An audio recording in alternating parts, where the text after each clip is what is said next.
আসসালামু আলাইকুম। আমার কথা ক্লিয়ার শুনতে পাচ্ছ কিনা এবং বোর্ড ক্লিয়ার দেখতে পাচ্ছ কিনা একটু কাইন্ডলি কমেন্ট করে জানাও। আসসালামু আলাইকুম। ইলেকট্রিসিটি চলে যাওয়ার কারণে ক্লাসটা অফ হয়ে গেছিল সাময়িকের জন্য। এখন আমরা আবার ক্লাসটা শুরু করে দিতে পারবো।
ভাই গেছে কি?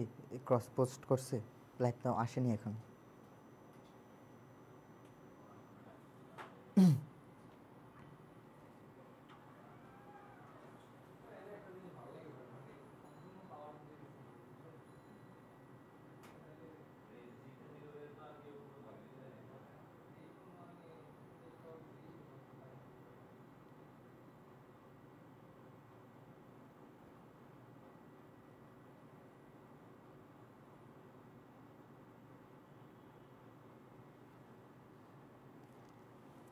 আচ্ছা, আমার কথা ক্লিয়ার শুনতে পাচ্ছ কিনা এবং বোর্ড ক্লিয়ার দেখতে পাচ্ছ কিনা একটু কাইন্ডলি কমেন্ট করে জানাও।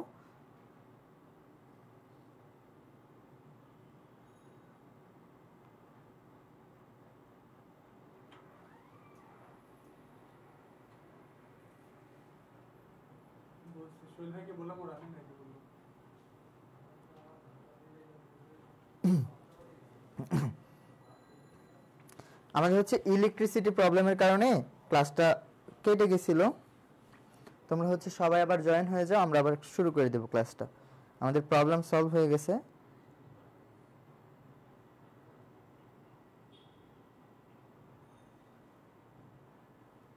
তোমরা ক্লাসটাকে সবাই শেয়ার করে দিও আর ফ্রেন্ডদেরকে মেনশন করে দিও। হ্যাঁ, শেয়ার করে ডান লিখে দিও, কারণ যারা ক্লাসটা শেয়ার করবে তাদেরকে আমরা এই ক্লাসের পিডিএফটা প্রোভাইড করে দিব। কেমন?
ওয়ালাইকুম আসসালাম। ওয়ালাইকুম আসসালাম। আমাদের হচ্ছে ইলেকট্রিসিটি, ভাইয়া একটু ডাক দিতে হবে ভাইকে, কমেন্ট দেখা যাচ্ছে।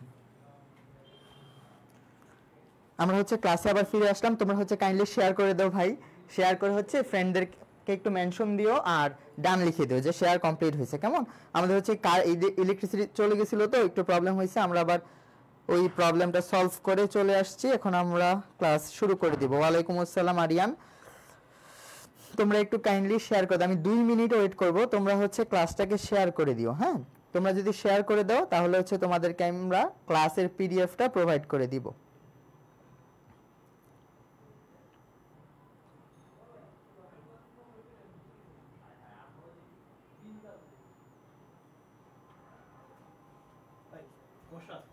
ওই কমেন্টটা দেখে যান, বারবার ফোন থেকে দেখতে প্রবলেম হচ্ছে। ওয়ালাইকুম আসসালাম। চলো আমরা শুরু করে দিই। আমরা হচ্ছে এই একটা কোশ্চেন সলভ করছিলাম, তাই তো? এই একটা কোশ্চেন সলভ করার পরে হচ্ছে আমাদের ইলেকট্রিসিটি চলে গেছিল। এখন আবার এরপর থেকে আমরা শুরু করি। এই কোশ্চেনটা তো বুঝে গেল না? এই টাইপের পর থেকে হচ্ছে আমরা সামনে যাব। ওকে, দেখো। আচ্ছা, এই কোশ্চেনটা দেখো, কোন অ্যাসিডের অনুবন্ধী ক্ষারক সবচেয়ে দুর্বল? তাহলে এই টপিক থেকে তোমাদের কি রকম প্রশ্ন হইতে পারে? হইতে পারে ধরো একটা অ্যাসিড দিয়ে দিল, তোমাকে বলতে পারে এটার অনুবন্ধী ক্ষার কোনটা, বা একটা ক্ষার দিয়ে দিল, বলতে পারে এটার অনুবন্ধী অম্ল কোনটা, এরকম হইতে পারে।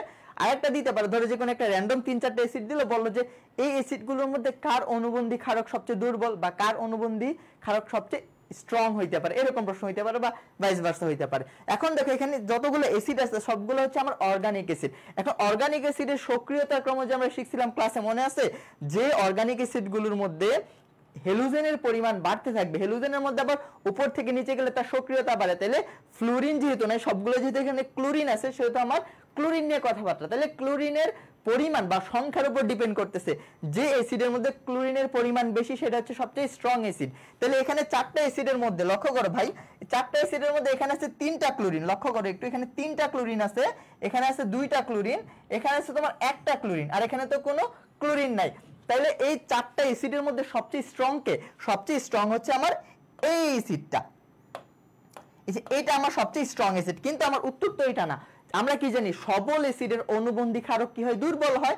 বা দুর্বল অ্যাসিডের অনুবন্ধী ক্ষারক কি হয়? স্ট্রং হয়। তাহলে যেহেতু এটা আমার সবচেয়ে স্ট্রং অ্যাসিড, যেহেতু এটা আমার সবচেয়ে স্ট্রং অ্যাসিড, তাহলে এটার অনুবন্ধী ক্ষারক কি হবে? অনুবন্ধী ক্ষারক সবচেয়ে দুর্বল হবে।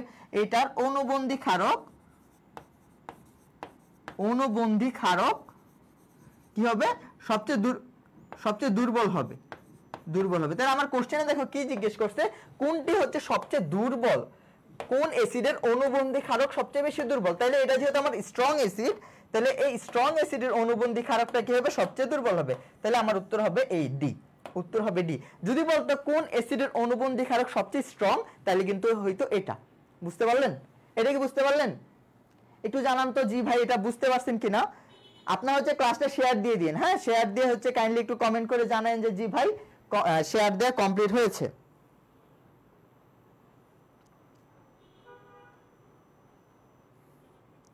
এই কোশ্চেনটার আনসার কি তোমরা বুঝতে পারছো?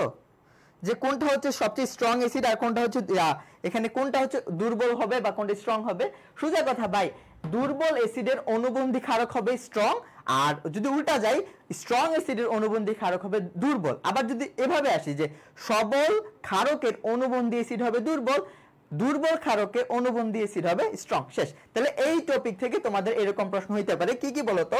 এটা একটু আমি লিখে দিচ্ছি। সবল অ্যাসিডের অনুবন্ধী ক্ষারক কি হবে? দুর্বল হবে। বুঝা গেল? আর যদি আমি দুর্বল অ্যাসিড নেই, তার অনুবন্ধী ক্ষারকটা কি হবে? সবল হবে। এইটুকু মনে রাখতে পারলেই তোমাদের এই প্রশ্নের আনসার তোমরা করতে পারবে। এটা কি? অনুবন্ধী ক্ষার। বুঝতে পারলেন? এইটুকু গেল। পরবর্তী কোশ্চেনে যাই। বজ্রপাতের সময় বৃষ্টির ফলে মাটিতে কোন মূলকের পরিমাণ বৃদ্ধি পায়? এটা কিন্তু আপনাদের একটা একটা থিওরির কোশ্চেন থেকে এই কোশ্চেনটা করা হয়েছে, থিওরির পড়া থেকে। তাহলে এটার উত্তরটা করেন তো দেখি। যেহেতু গুচ্ছের মধ্যে এরকম থিওরি প্যাটার্নও বেশি আসবে, তো এই প্রশ্নগুলো আপনাদের গুচ্ছের জন্য মোটামুটি গুরুত্বপূর্ণ আছে। সো এটা আপনারা পড়ে রাখবেন। ভাইয়া ম্যারাথনে কি শুধু প্রিভিয়াসের কোশ্চেন? না ভাই, প্রিভিয়াসের কোশ্চেন না, যে টপিকগুলো থেকে প্রতি বছর সবচেয়ে বেশি প্রশ্ন আসতেছে ওই টপিকগুলো আপনাদেরকে ধরে দিব যে এই টপিকগুলো আপনাদের পড়ে যেতেই হবে এবং কোশ্চেনটা কিরকম ভাবে হইতে পারে। ওকে, তাহলে এটা দেখেন, আমরা কি জানি যখন বৃষ্টিপাত হয় বা লাইটেনিং হয় বা বজ্রপাত হয় তখন কি হয়, টেম্পারেচার কত তৈরি হয়, প্রায় 3000 ডিগ্রি সেন্টিগ্রেড টেম্পারেচার তৈরি হয়। তখন কি হয়, নাইট্রোজেন কি জানি নিষ্ক্রিয় গ্যাসের পর সবচেয়ে বেশি নিষ্ক্রিয় কে, আমার নাইট্রোজেন, ট্রিপল বন্ডে আবদ্ধ থাকে। এই নাইট্রোজেন কি করে জানো, এত টেম্পারেচারের মধ্যে ভেঙে যায়, ভেঙে অক্সিজেনের সাথে অক্সিজেনের সাথে রিঅ্যাকশন করে নাইট্রিক অক্সাইড তৈরি করে। এটা হচ্ছে বজ্রপাতের সময় হয়। তারপর এই যে নাইট্রিক অক্সাইড আছে সেটা হচ্ছে তোমার কার সাথে রিঅ্যাকশন করে, ওয়াটারের সাথে রিঅ্যাকশন করে, এটা একটা ফরম্যাট হয়। আবার এই নাইট্রিক অক্সাইডটা আরো কিছু অক্সিজেন এবং ওয়াটারের সাথে রিঅ্যাকশন করে কি তৈরি করে, এখানে তৈরি করে নাইট্রাস অ্যাসিড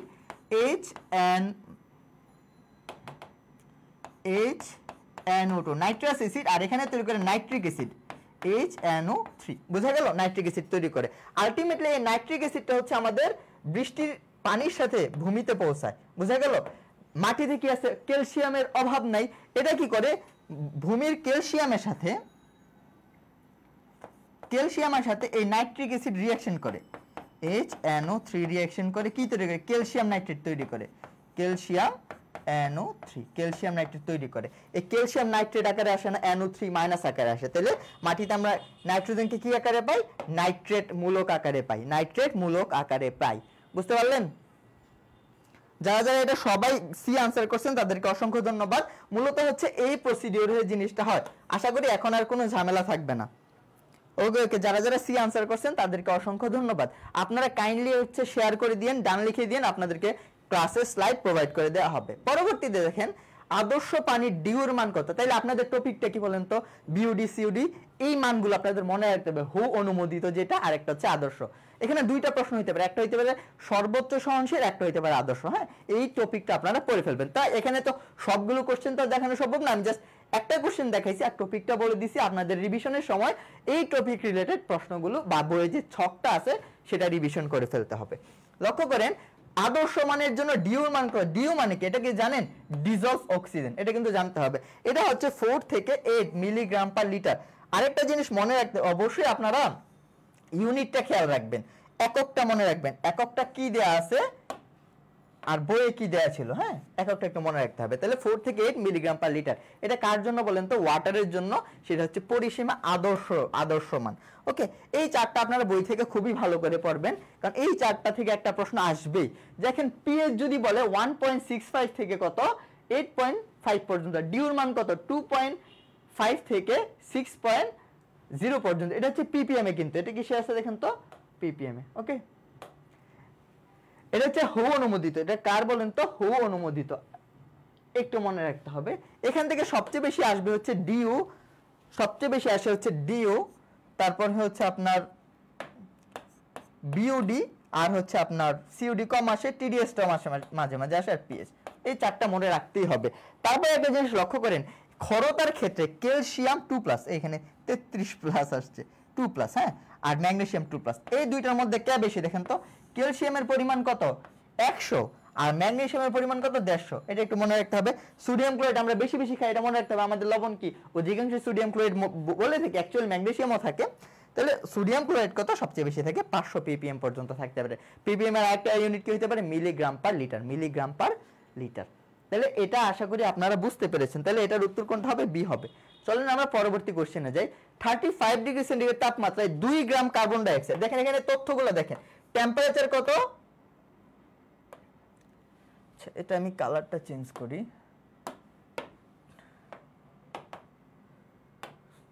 টেম্পারেচার হচ্ছে 35, কার্বন ডাই অক্সাইড হচ্ছে আপনার 2 গ্রাম। কি চাইছে বলেন তো, গতি শক্তি জানতে চাইছে আপনার, গতি শক্তি কত। তাহলে গতি শক্তির সূত্র আপনাদের জানতে হবে। গতি শক্তির সূত্র কি, 2/3 RT, তাই না?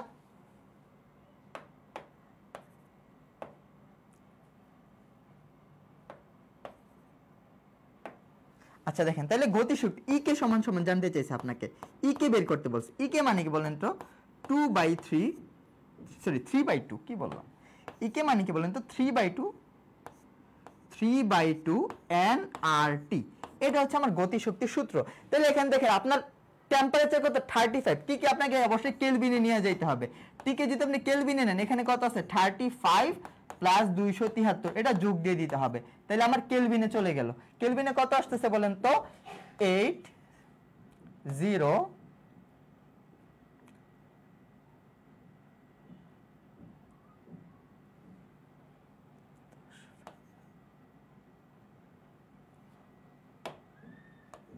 এই যে 308 আসতেছে, তাই তো?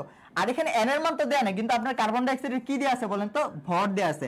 এখন n মানে কি আমরা জানি বলেন? 3/2। n মানে জানি আমরা W/m into r into t।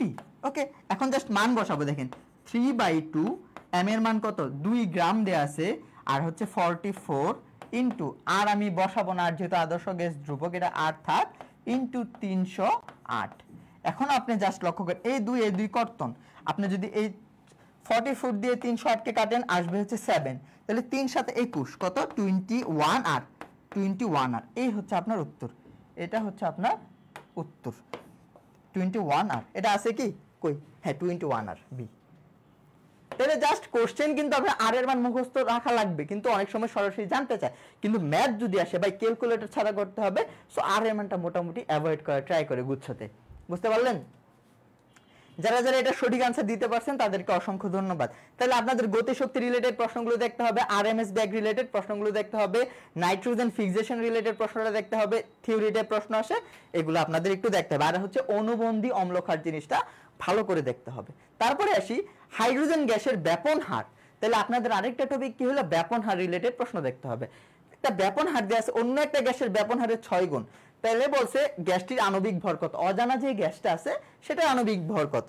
তাহলে আমরা একটু লক্ষ্য করে এটা কিভাবে করব। ধরলাম আমি অন্য একটা গ্যাস, কোনটা? হাইড্রোজেন গ্যাসটাকে ধরলাম RH, এটার ব্যাপন হার অন্য একটা গ্যাসকে ধরলাম RX। এই গ্যাসের কত? এখানে কোশ্চেনে বলছে কোন হাইড্রোজেন গ্যাসের ব্যাপন হার যেটা হবে সেটা অন্য একটা গ্যাসের ব্যাপন হারের কত গুণ? 6 গুণ। তাহলে অন্য একটা গ্যাসের ব্যাপন হার RX ধরলাম, এটার কত গুণ? 6 গুণ। এটুকু বুঝলেন? তাহলে এখান থেকে আমি কি করতে পারি বলেন তো? RH divided by RX equal 6 লিখতে পারি এটা। আর ব্যাপন হারের সূত্র যে আমরা পড়ছি আপনাদেরকে মনে পড়ে? আমি একটা স্লাইড নিয়ে দেখাই। ব্যাপন হার কি পড়ছিলাম বলেন তো? R ইকুয়াল, আচ্ছা এটা হচ্ছে পুরাটা সূত্র দেখাই, কালারটা তো চেঞ্জ করতে হবে।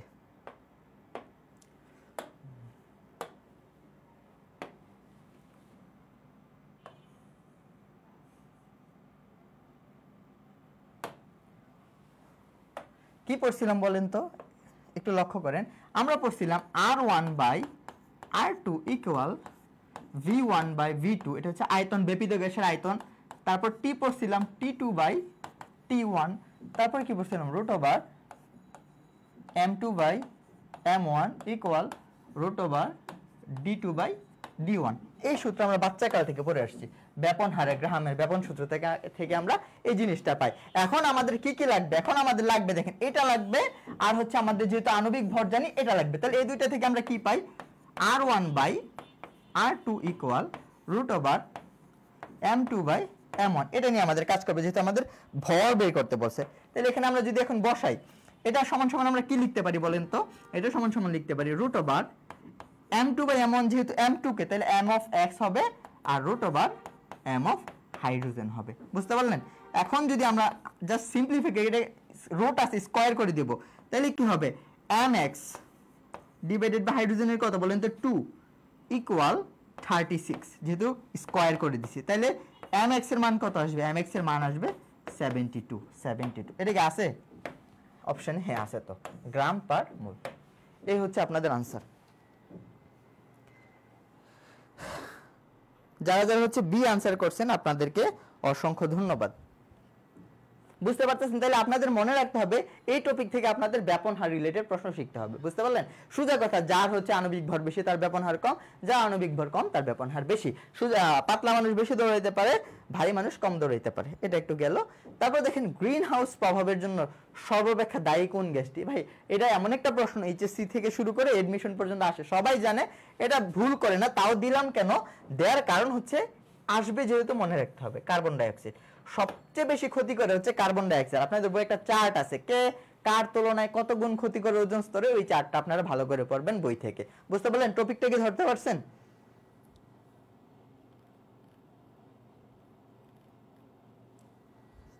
টপিকটা কি ধরতে পেরেছেন?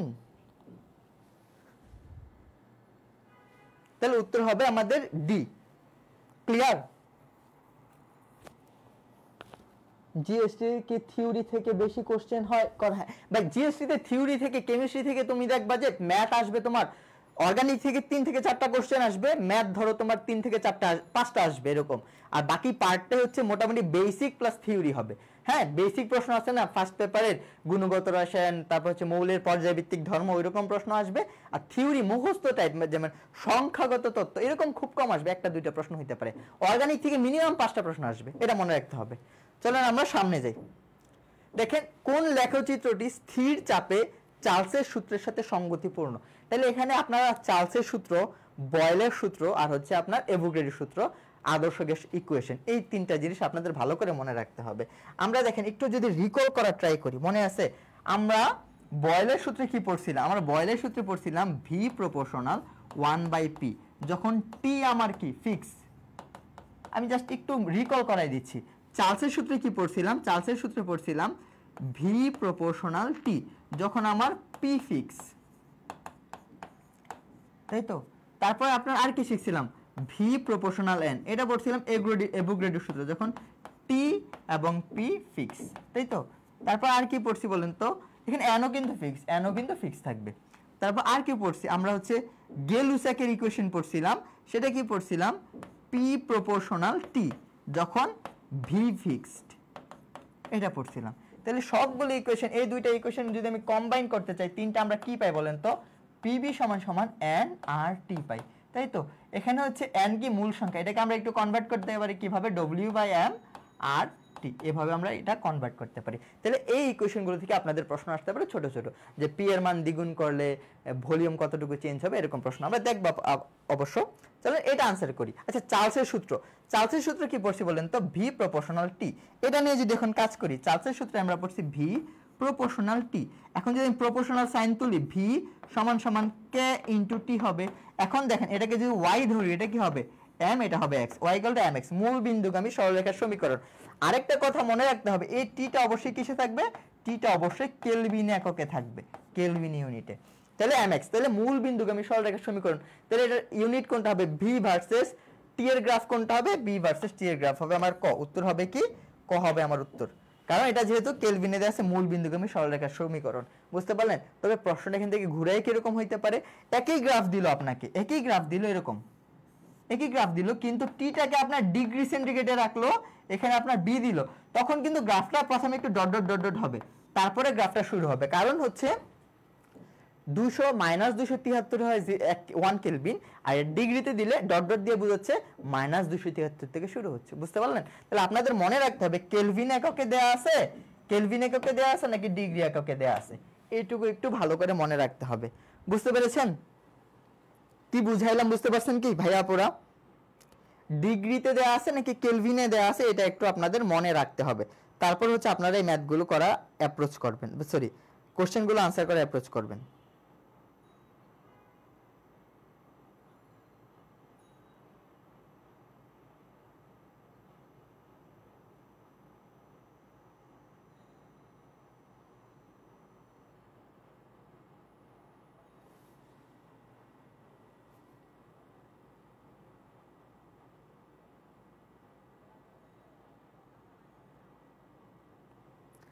চলেন আমরা সামনে যাই।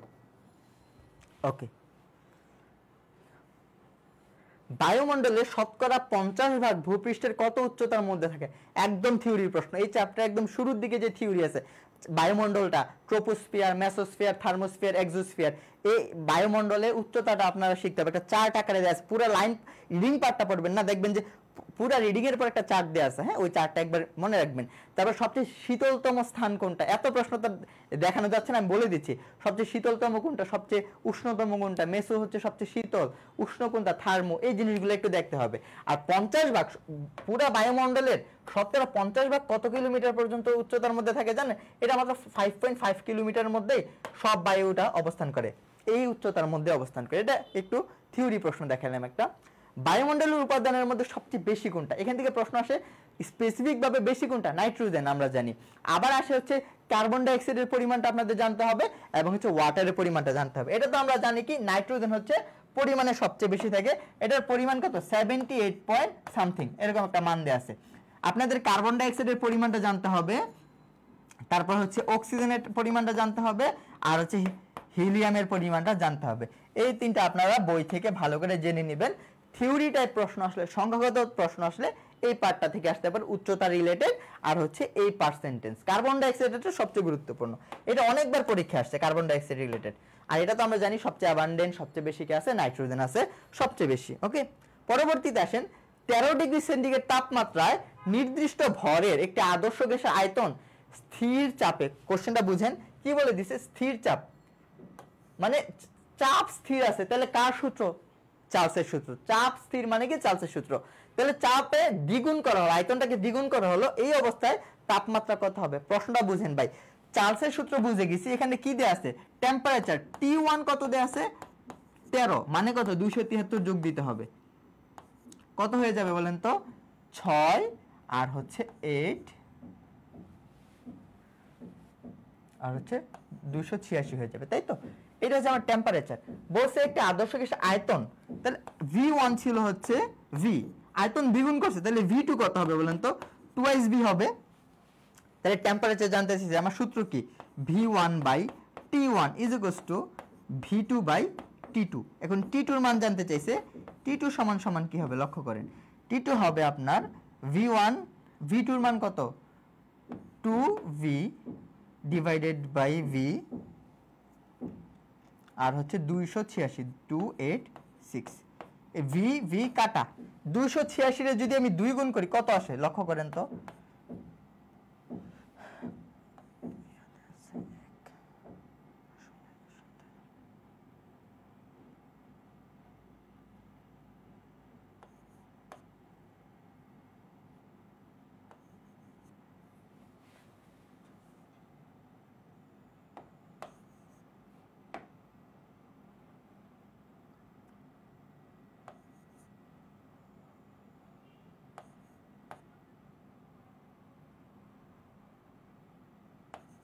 $572। এটা কিসে আসছে বলেন তো, 572 আসছে আপনার কেলভিনে, কেলভিনে আসছে 572।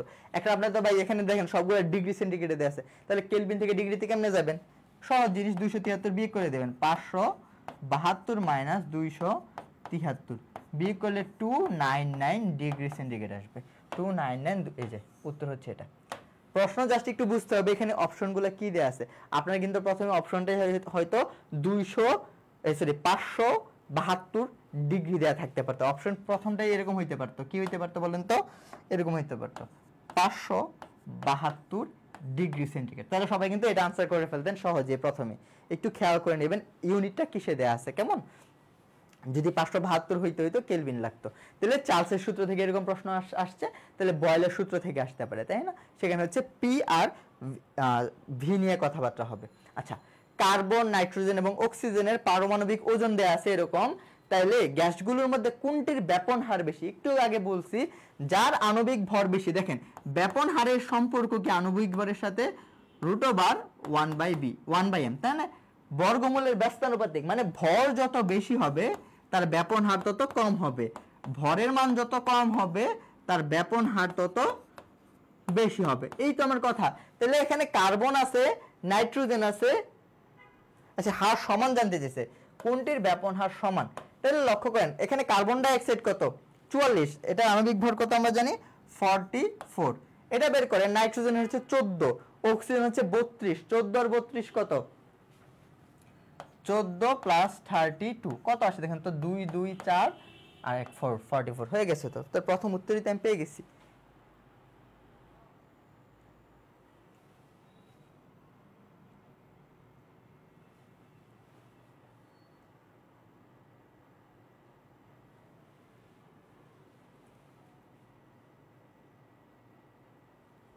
উত্তর দিচ্ছেন আপনারা? সবাই এটা ঝটপট আনসার করেন, এটার উত্তর কি হবে? এখানে দেখেন কার্বন ডাই অক্সাইড কত আসতেছে 44, এখানে নাইট্রোজেনের কত 28 যোগ 12 সরি 16, তাহলে কত আসতেছে 16 আর 8 কত 24, সরি 14 4 হাতে আছে 1 2 2 4 40, এটা তো মিলে। তাহলে উত্তর এই দুইটা, উত্তর এই দুইটা।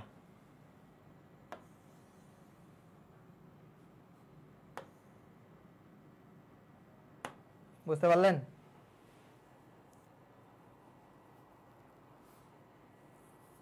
এই এটা ভুল করলাম না?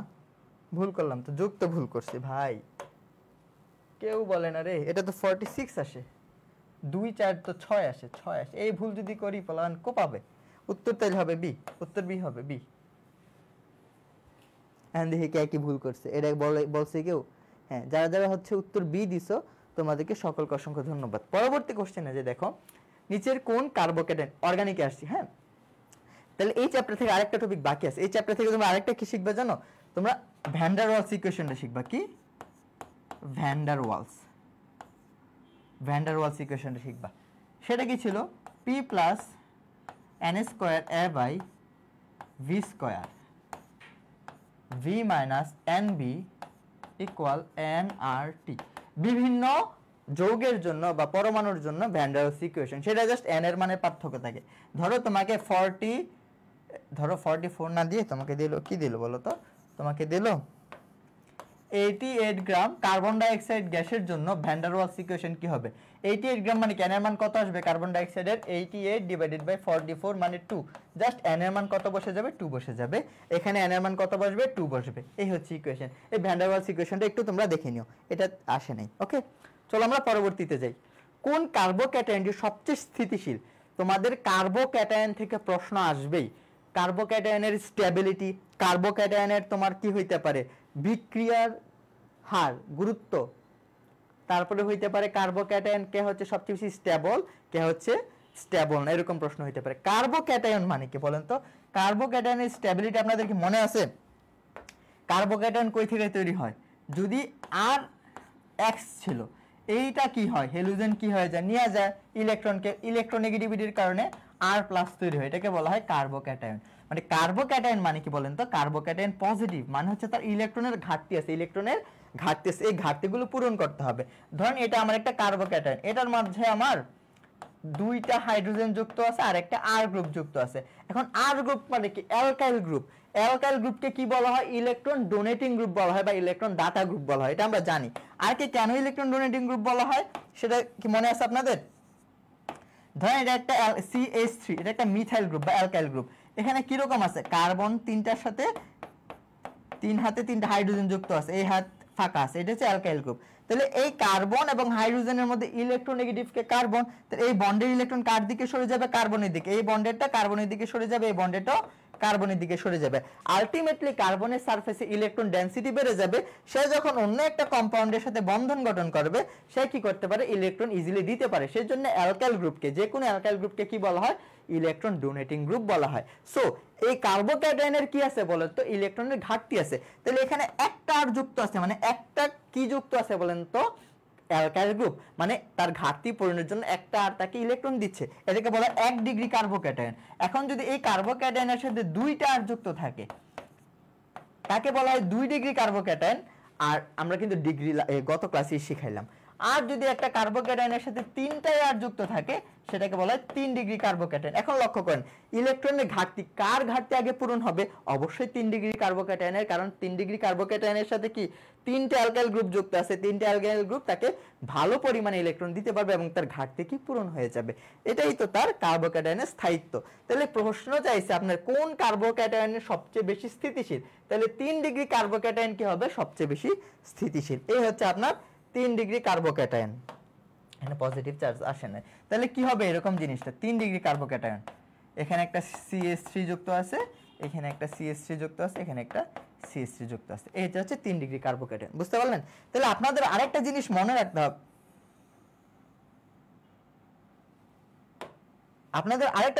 রাখতে হবে, যদি আমি স্ট্যাবিলিটি বলি, কার্বোক্যাটায়নের স্টেবিলিটি বলি সেটা হবে 3 2 1। আর যদি আমি রিঅ্যাক্টিভিটি বলি বা রিঅ্যাক্টিভিটি বলি তখন মনে রাখতে হবে 1 2 3। বুঝতে পারলেন? এই হচ্ছে কার্বোক্যাটায়নের স্টেবিলিটি। ভাই আপনার হাতে মেয়েদের মতো কি পড়ছেন, তার থাবড়াবো জিম বেটা। বুঝতে পারলেন? তাহলে কার্বোক্যাটায়নের স্টেবিলিটি থেকে প্রশ্ন আসতে পারে, আর হচ্ছে আপনার রিঅ্যাক্টিভিটি থেকে প্রশ্ন আসতে পারে। কার্বোক্যাটায়ন কি ইলেকট্রনের ঘাটতি আছে, এটার মধ্যে যতগুলো অ্যালকাইল গ্রুপ যুক্ত থাকবে তার ঘাটতি তত তাড়াতাড়ি পূরণ হবে। অ্যালকাইল গ্রুপ কি ইলেকট্রন দাতা গ্রুপ, কারণ কি কার্বন এবং হাইড্রোজেনের মধ্যে ইলেকট্রোনেগেটিভ কার্বন, কার্বন ওই হাইড্রোজেনের বন্ড থেকে ইলেকট্রন নিজের দিকে নিয়ে আসে এবং তার সারফেসের মধ্যে কি ইলেকট্রন ডেনসিটি বেড়ে যায়। এগুলো আমরা বললাম, এই যে এই জিনিসটা আপনাদের মনে রাখতে হবে। কেমন? পরবর্তীতে আসেন, যদি ইথাইল বেনজিনকে আমরা পটাশিয়াম পারম্যাঙ্গানেটের সাথে তাপ দেওয়া হয় নিচের কোনটি হচ্ছে উৎপন্ন হবে? আপনাদের এই জিনিসটা কি মনে আছে? দেখেন, আপনি যে কোনো একটা হাইড্রোকার্বনকে যদি আপনি কি করেন, জারণ করেন, কি করেন, জারণ করেন, কিসে কনভার্ট হবে? অ্যালকোহলে কনভার্ট হবে। কেমন? অ্যালকোহলে কনভার্ট হবে। অ্যালকোহলকে যদি আপনি ফার্দার জারণ করেন তাহলে কিসে কনভার্ট হবে? অ্যালডিহাইড অথবা কিটোনে কনভার্ট হবে। অ্যালডিহাইড অথবা কিটোনে কনভার্ট হবে। এই অ্যালডিহাইড কিটোনকে যদি আপনি ফার্দার জারণ করেন, আবার জারণ করেন, অ্যাসিডে কনভার্ট হবে। অ্যাসিডে কনভার্ট হবে। বুঝতে পারলেন? এই অ্যাসিডকে যদি আপনি ফার্দার জারণ করেন তাহলে কিসে কনভার্ট হবে? তাইলে হচ্ছে আপনার কার্বন ডাইঅক্সাইড ফর্ম করবে। এই সিকোয়েন্সটা মনে রাখতে হবে। আবার আমরা উল্টা যাইতে পারি। উল্টা কি হয় বলেন তো? যদি আমরা উল্টা যাই, যে কার্বন ডাইঅক্সাইডকে যদি আপনি বিজারণ করেন, রিডাকশন করেন, বিভিন্ন প্রভাবক থাকতে পারে, লিথিয়াম, অ্যালুমিনিয়াম হাইড্রেট, হোয়াটএভার, তাহলে বিজারণ করলে আমরা অ্যাসিড পাবো। অ্যাসিডকে যদি আমি ফার্দার বিজারণ করি তাহলে কি পাবো বলেন তো? অ্যালডিহাইড অথবা কিটোন পাবো। অ্যালডিহাইড অথবা কিটোনকে যদি আবার বিজারণ করি কি পাবো বলেন তো? আমরা অ্যালকোহল পাবো। অ্যালকোহলকে যদি আবার বিজারণ করি আমরা ওই হাইড্রোকার্বনটা পেয়ে যাব। এই সিকোয়েন্সটা আপনাদের মনে রাখতে হবে। এখন বলছে ইথাইল বেনজিন। ইথাইল বেনজিনকে আমি পটাশিয়াম পারম্যাঙ্গানেট মানে কি জারণ করা না, জারণ করলে হচ্ছে এখান থেকে কি তৈরি হয়? জাইমান অক্সিজেন তৈরি হয়। এটা না দেখাই। তাহলে ইথাইল বেনজিন আগে আপনি লিখেন ইথাইল বেনজিন। এই হচ্ছে আমার ইথাইল বেনজিন। ইথাইল বেনজিনকে যদি আমি জারণ করি কিসে কনভার্ট হবে? তাই তো, জারণ করতেছি। তাহলে এখানে কার্বন কয়টা বলেন তো? 7 কার্বন। তাহলে 7 কার্বনের একটা অ্যাসিড পাবো। ইথাইল বেনজিনকে আমি যদি জারণ করি আমি কি পাবো?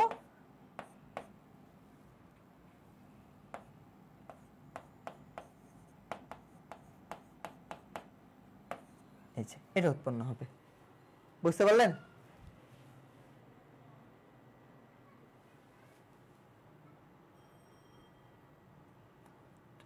6 7 8 কার্বন তো।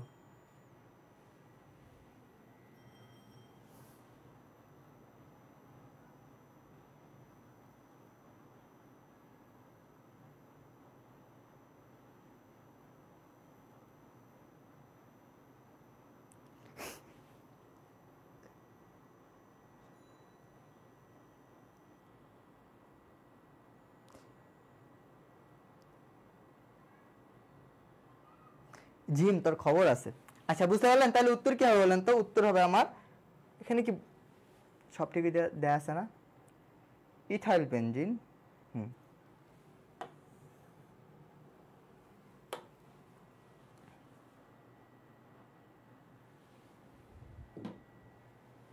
পরবর্তীতে দেখেন একটা যৌগ দেশে তার সংকরায়ন কি জানতে চাইছে। হ্যাঁ, যৌগটা কি দেয়া আছে একটু লক্ষ্য করেন। CH2 double bond CH single bond CH double bond CH2। এখানে কোনটা সংকরায়ন কি আমরা কি জানি? সংকরায়নের ক্ষেত্রে ডাবল বন্ড থাকলে sp2 হয়, আর সিঙ্গেল বন্ড থাকলে কার্বন কার্বনের মধ্যে sp3 হয়, আর ট্রিপল বন্ড থাকলে sp হয়। তাহলে এটার স্ট্রাকচারটা লক্ষ্য করেন। ডাবল বন্ড, এটা দুইটা হাতে কারে ধরছে? দুইটা হাইড্রোজেনকে ধরছে। ওকে, তাহলে এটা একটা কারে ধরছে? হাইড্রোজেনকে ধরছে। এখানে সিঙ্গেল বন্ড, কার্বনকে ধরছে, এটা আরেকটা হাইড্রোজেনকে ধরছে, ডাবল বন্ড। এই হচ্ছে এটা। এটা মনে রাখা যায় এভাবে, ডাবল বন্ড থাকলে sp2 আর সিঙ্গেল বন্ড থাকলে sp3 আর ট্রিপল বন্ড থাকলে sp হবে। এখন আরেকটা ফর্মুলা মনে রাখেন, কত দিকে ইলেকট্রন আছে একটা পরমাণুর, কত দিকে ইলেকট্রন আছে। দেখেন তো এই কার্বনের 3 দিকে ইলেকট্রন আছে না? 3 মানে কি? sp2 মানে 3টা অরবিটাল। তাহলে এটা সংকরায়নটা কি হবে? sp2। এই কার্বনের লক্ষ্য করেন কত দিকে আছে ইলেকট্রন? এক দিক, দুই দিক, এই যে এক দিক, 3 দিক। এটাও কি হবে? sp2 হবে। এই কার্বন লক্ষ্য করেন এক দিক, দুই দিক, 3 দিক, এটাও 3 দিক আছে, তাহলে কি হবে sp2 হবে। এই কার্বনে দেখেন 1 দিক 2 দিক 3 দিক, এটা 3 দিক, তাহলে sp2 হবে। তাহলে প্রত্যেকটা সংকর আয়ন কি sp2, প্রত্যেকটা সংকর আয়ন কি sp2। সোজা কথা, কার্বন কার্বন যদি সিঙ্গেল বন্ড থাকে তাহলে তার 4 দিকে ইলেকট্রন থাকে সেটা হবে sp3, আর যদি 3 দিকে থাকে sp2, আর যদি 2 দিকে থাকে সেটা হবে sp। বেনজিনের উপর যত কার্বন থাকুক না কেন জারণ করলে বেনজালডিহাইড থেকে ডাইরেক্ট বেনজোয়িক অ্যাসিড তৈরি হবে। আচ্ছা, এটা বুঝতে পারছেন? পরবর্তীতে যান। নিচের কোন যৌগটি সিস ট্রান্স সমানতা প্রদর্শন করবে? নিচের কোনটা হচ্ছে সিস এবং ট্রান্স সমানতা প্রদর্শন করবে? সিস ট্রান্স সমানতা কই পড়ছেন আপনারা? আলোক জ্যামিতিক সমানতার মধ্যে পড়ছেন। তাহলে সমানতা কয় প্রকার? সমানতা নরমাল মূলত আপনার দুই ধরনের হয়। একটা হচ্ছে স্ট্রাকচারাল আইসোমারিজম,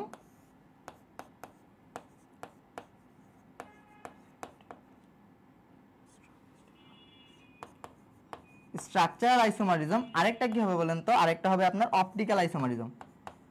অপটিক্যাল আইসোমারিজম, এই স্ট্রাকচারাল আইসোমারিজম আবার দুই ধরনের, সরি 5 ধরনের।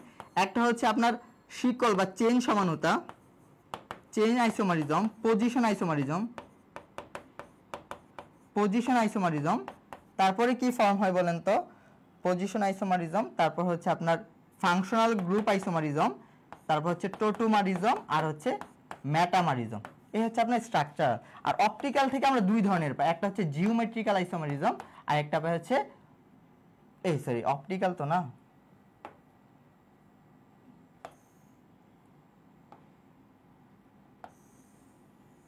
একটা হচ্ছে জিওমেট্রিক্যাল আইসোমারিজম, আর একটা হচ্ছে অপটিক্যাল আইসোমারিজম।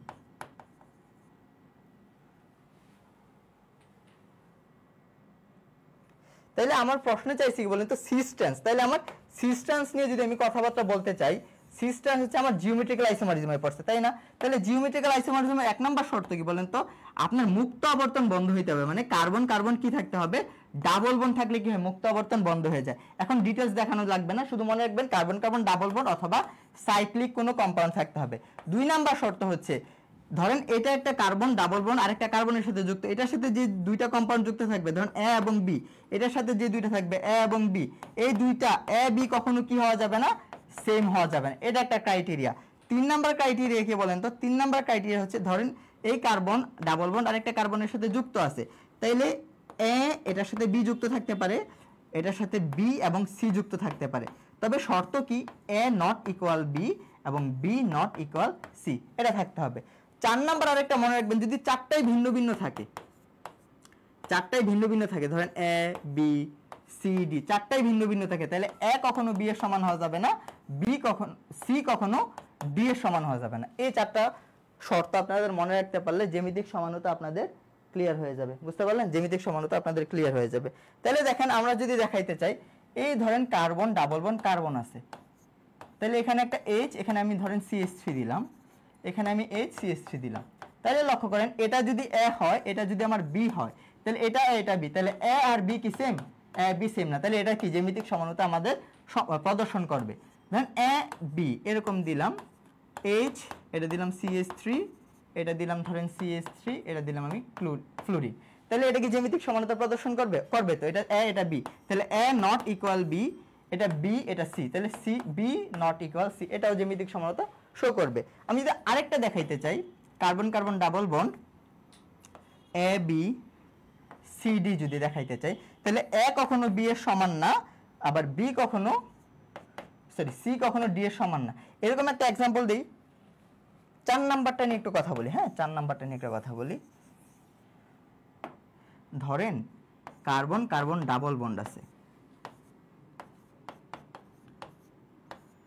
এটার সাথে ধরেন ফ্লুরিন আছে, ক্লোরিন আছে, ব্রোমিন আছে, আর হাইড্রোজেন আছে। ওকে, এটা ফ্লুরিন আছে, ক্লোরিন আছে, হাইড্রোজেন আছে, ব্রোমিন আছে। কোনটা সিস কোনটা ট্রান্স? এই দুটো যৌগের মধ্যে দেখেন চারটাই ভিন্ন ভিন্ন। এক্ষেত্রে আমাদের মনে রাখতে হবে তার আণবিক ভর। এখানে দেখেন ফ্লুরিন আর ক্লোরিনের মধ্যে আণবিক ভর বেশি কার? ক্লোরিনের, তাহলে ভারী যে সে নিচে আছে। ব্রোমিন আর হাইড্রোজেন এটার মধ্যে ভারী কে? ব্রোমিন, এটা উপরে আছে। মানে দুইটা ভারী কোন দিকে আছে বলেন তো? কোনাকুনি আছে না, তাহলে এটা কি হবে? ট্রান্স হবে, ট্রান্স। বুঝতে পারলেন? আর এখানে দেখেন দুইটাই পাতলা উপরের দিকে আছে, তাহলে এটা কি হবে? সিস হবে, সিস হবে। তাহলে এইগুলো যদি বুঝে থাকি, এই প্রশ্নের মধ্যে দেখি সিস্টেম সমানতা প্রদর্শন করবে কি? দেখেন তো এখানে কার্বন কার্বন ডাবল বন্ড আছে, এখানে কি আছে? একটা হাইড্রোজেন, এখানে আছে ক্লোরিন, একটা হাইড্রোজেন একটা ক্লোরিন, মানে A নট ইকুয়াল B। তাহলে আমার উত্তর হবে এটা, উত্তর হবে এটা। অন্যগুলা কেন হবে না লক্ষ্য করেন তো, এখানে দুইটা হাইড্রোজেন, তাহলে AB ইকুয়াল হয়ে গেছে। এখানে দুইটা হাইড্রোজেন AB সমান, তাহলে A ইকুয়াল B হয়ে গেছে, তাহলে এটা কি শো করবে না। বুঝতে পারলেন?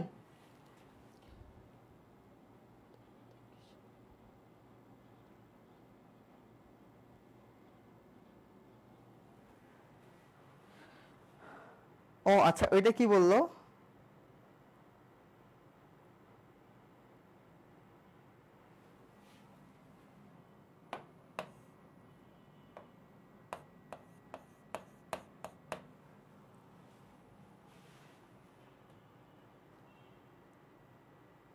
আচ্ছা, অনাদ্র অ্যালুমিনিয়াম ক্লোরাইডের উপস্থিতিতে যদি আমরা বেনজিনের সাথে এসিটাইল ক্লোরাইডের বিক্রিয়া ঘটাই তাহলে কি উৎপন্ন হবে?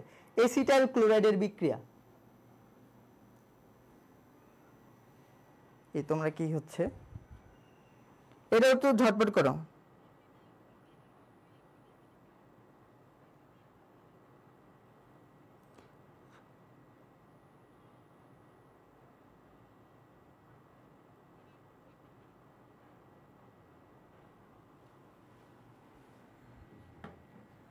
এটার উত্তর করো। হ্যাঁ, অনাদ্র অ্যালুমিনিয়াম ক্লোরাইড, মনে পড়ে এটা কই ইউজ করা হইতো? মনে পড়ে?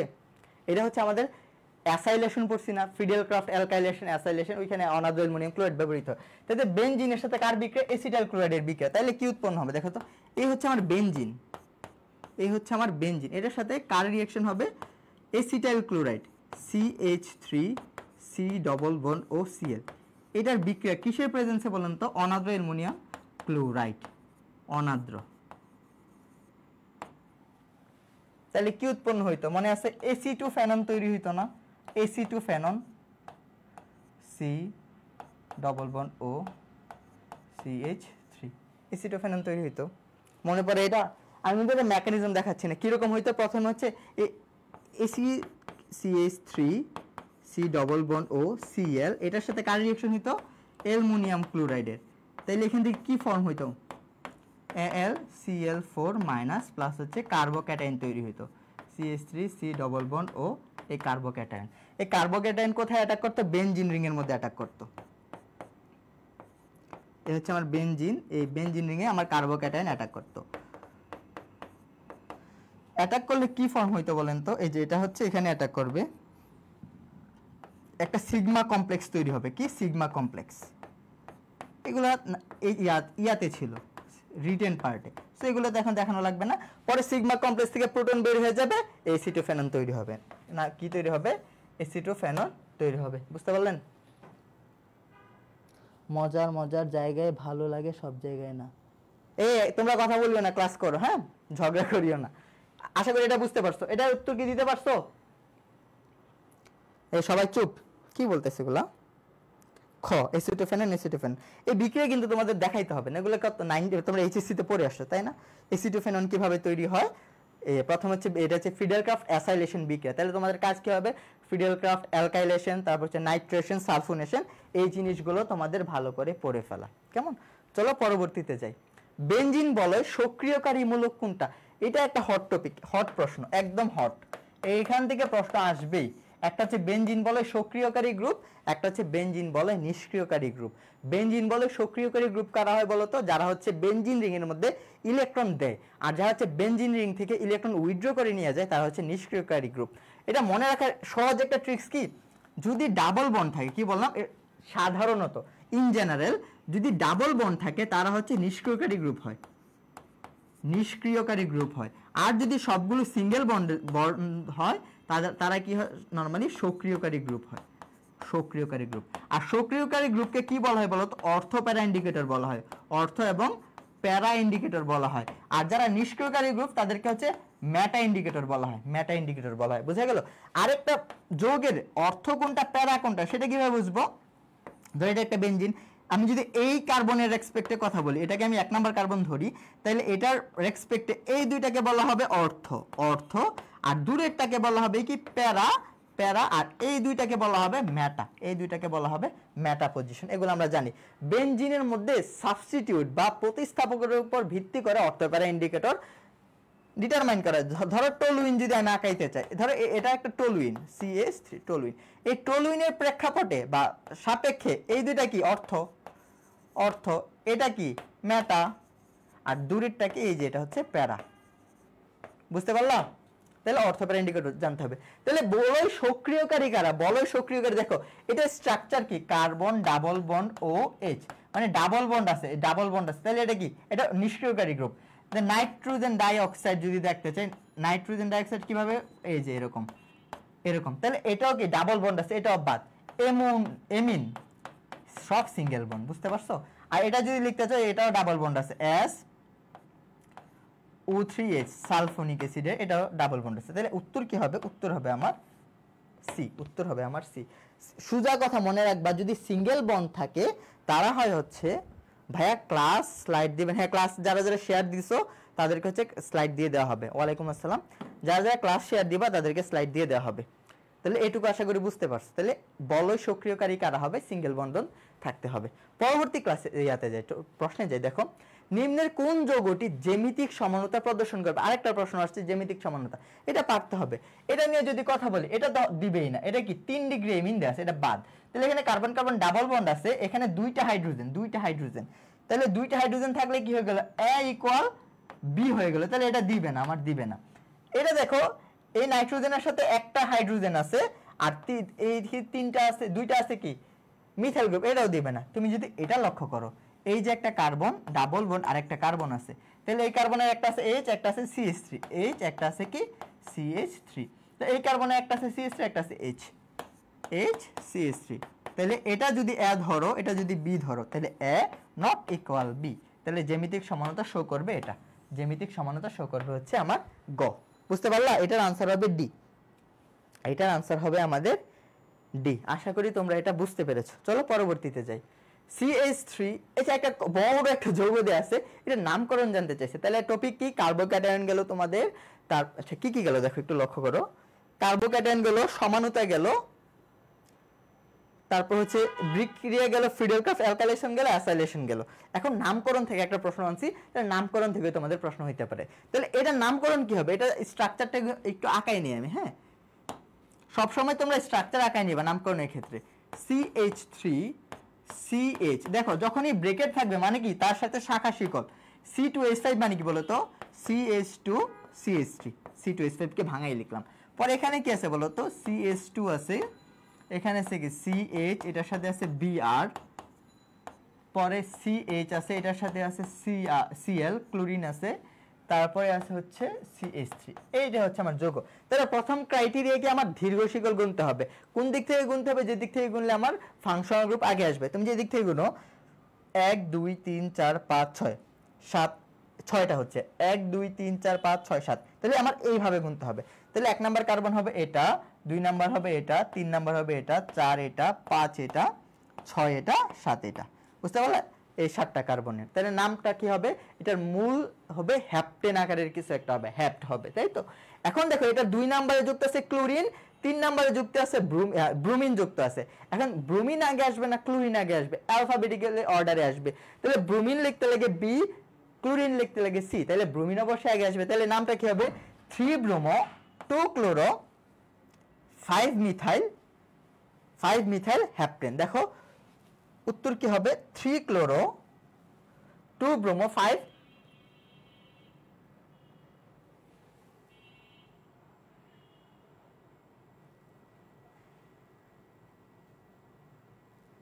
এখানে 5 methyl 2 chloro 3 bromo 5 ethyl hexane. এই এখানে অপশন ভুল আছে। নামকরণ কি হবে? আমি লিখে দিচ্ছি। নামকরণ হবে 2 3 ব্রোমো 2 ক্লোরো 5 মিথাইল হ্যাপটেন। এর উত্তর কি আছে? 3 ব্রোমো 2 ক্লোরো 5 ইথাইল, এটা মিথাইল হবে। হেক্সেন, এটা তো ভুল আসছে, মিথাইল হ্যাপটেন 3 ব্রোমো 2 ক্লোরো, এই আছে তো, এই যে 3 ব্রোমো আছে তো, ডি, ডি অপশন উত্তর কি হবে? ডি। C2H5 কই গেল? এই যে দেখো C2H5, এই যে এই C2H5 বলতেছো, এই যে দেখো এটা C2H5 পাইছো, এটাই হচ্ছে C2H5 আকারে এভাবে লিখছি, C2H5 পাইলা কি?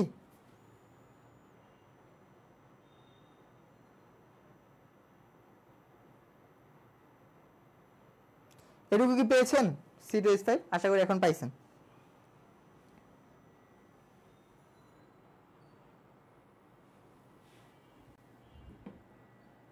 আচ্ছা আমরা পরবর্তীতে যাই, আশা করি এটা বুঝতে পারছেন।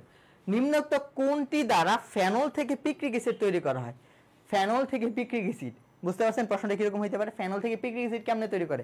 নাইট্রেশন করতে হয়। আপনি যদি ভাই বেনজিনের নাইট্রেশন করেন কি তৈরি হয় মনে আছে? এই হচ্ছে আপনার বেনজিন, বেনজিনকে যদি নাইট্রেশন করেন HNO3 আর প্রেজেন্স কি সালফিউরিক অ্যাসিড H2SO4, এটা দিলে কি হয় আপনার নাইট্রোবেনজিন তৈরি হইতো, কি হইতো? নাইট্রোবেনজিন, নাইট্রোবেনজিন তৈরি হইতো। কিন্তু আপনি যদি ফেনলকে নাইট্রেশন করেন, কি ফেনলকে, ফেনলকে যদি আপনি নাইট্রেশন করেন HNO3, ফেনল যেহেতু একটা অর্থোপ্যারা ইন্ডিকেটর OH, তাহলে এখান থেকে কি তৈরি হবে? অর্থোনাইট্রোফেনল অথবা প্যারানাইট্রোফেনল তৈরি হবে, অর্থোনাইট্রোফেনল অথবা প্যারানাইট্রোফেনল তৈরি হবে, অর্থোনাইট্রোফেনল অথবা প্যারানাইট্রোফেনল তৈরি হবে। আপনি যদি এই অর্থোনাইট্রো বা প্যারানাইট্রোফেনলকে ফার্দার নাইট্রেশন করেন HNO3 আর হচ্ছে H2SO4, আবার যদি নাইট্রেশন করেন তাহলে কি হয়ে যাবে? 2,4-ট্রাইনাইট্রোফেনল তৈরি হয়ে যাবে।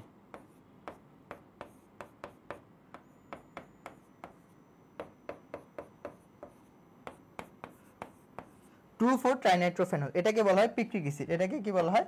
Picric acid. তাহলে আপনার কি লাগবে বলেন তো? এই যে এটা লাগবে 2,4-ট্রাইনাইট্রোফেনল অথবা পিক্রিক অ্যাসিড।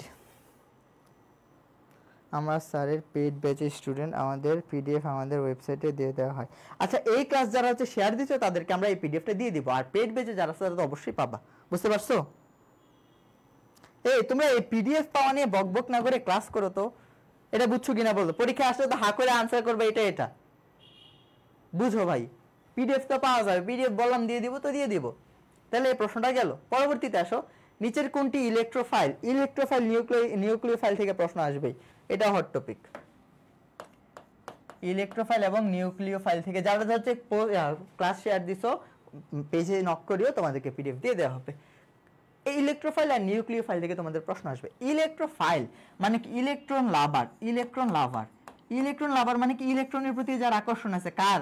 ইলেকট্রন যেহেতু নেগেটিভ চার্জ, ইলেকট্রন কি নেগেটিভ চার্জ, তাহলে ইলেকট্রনের প্রতি কার আকর্ষণ থাকবে? অবশ্যই পজিটিভ চার্জ যারা আছে, পজিটিভ যারা আছে তাদের আকর্ষণ থাকবে, তাদের আকর্ষণ থাকবে, আকর্ষণ থাকবে, এটা বুঝলাম। তাহলে ইলেকট্রোফাইল কারা হবে? ইলেকট্রোফাইল সকল পজিটিভ চার্জ কি হবে? ইলেকট্রোফাইল। আমি এটা একটা স্লাইড নিয়ে দেখাচ্ছি তোমাদেরকে। একটা হইতে পারে ইলেকট্রোফাইল,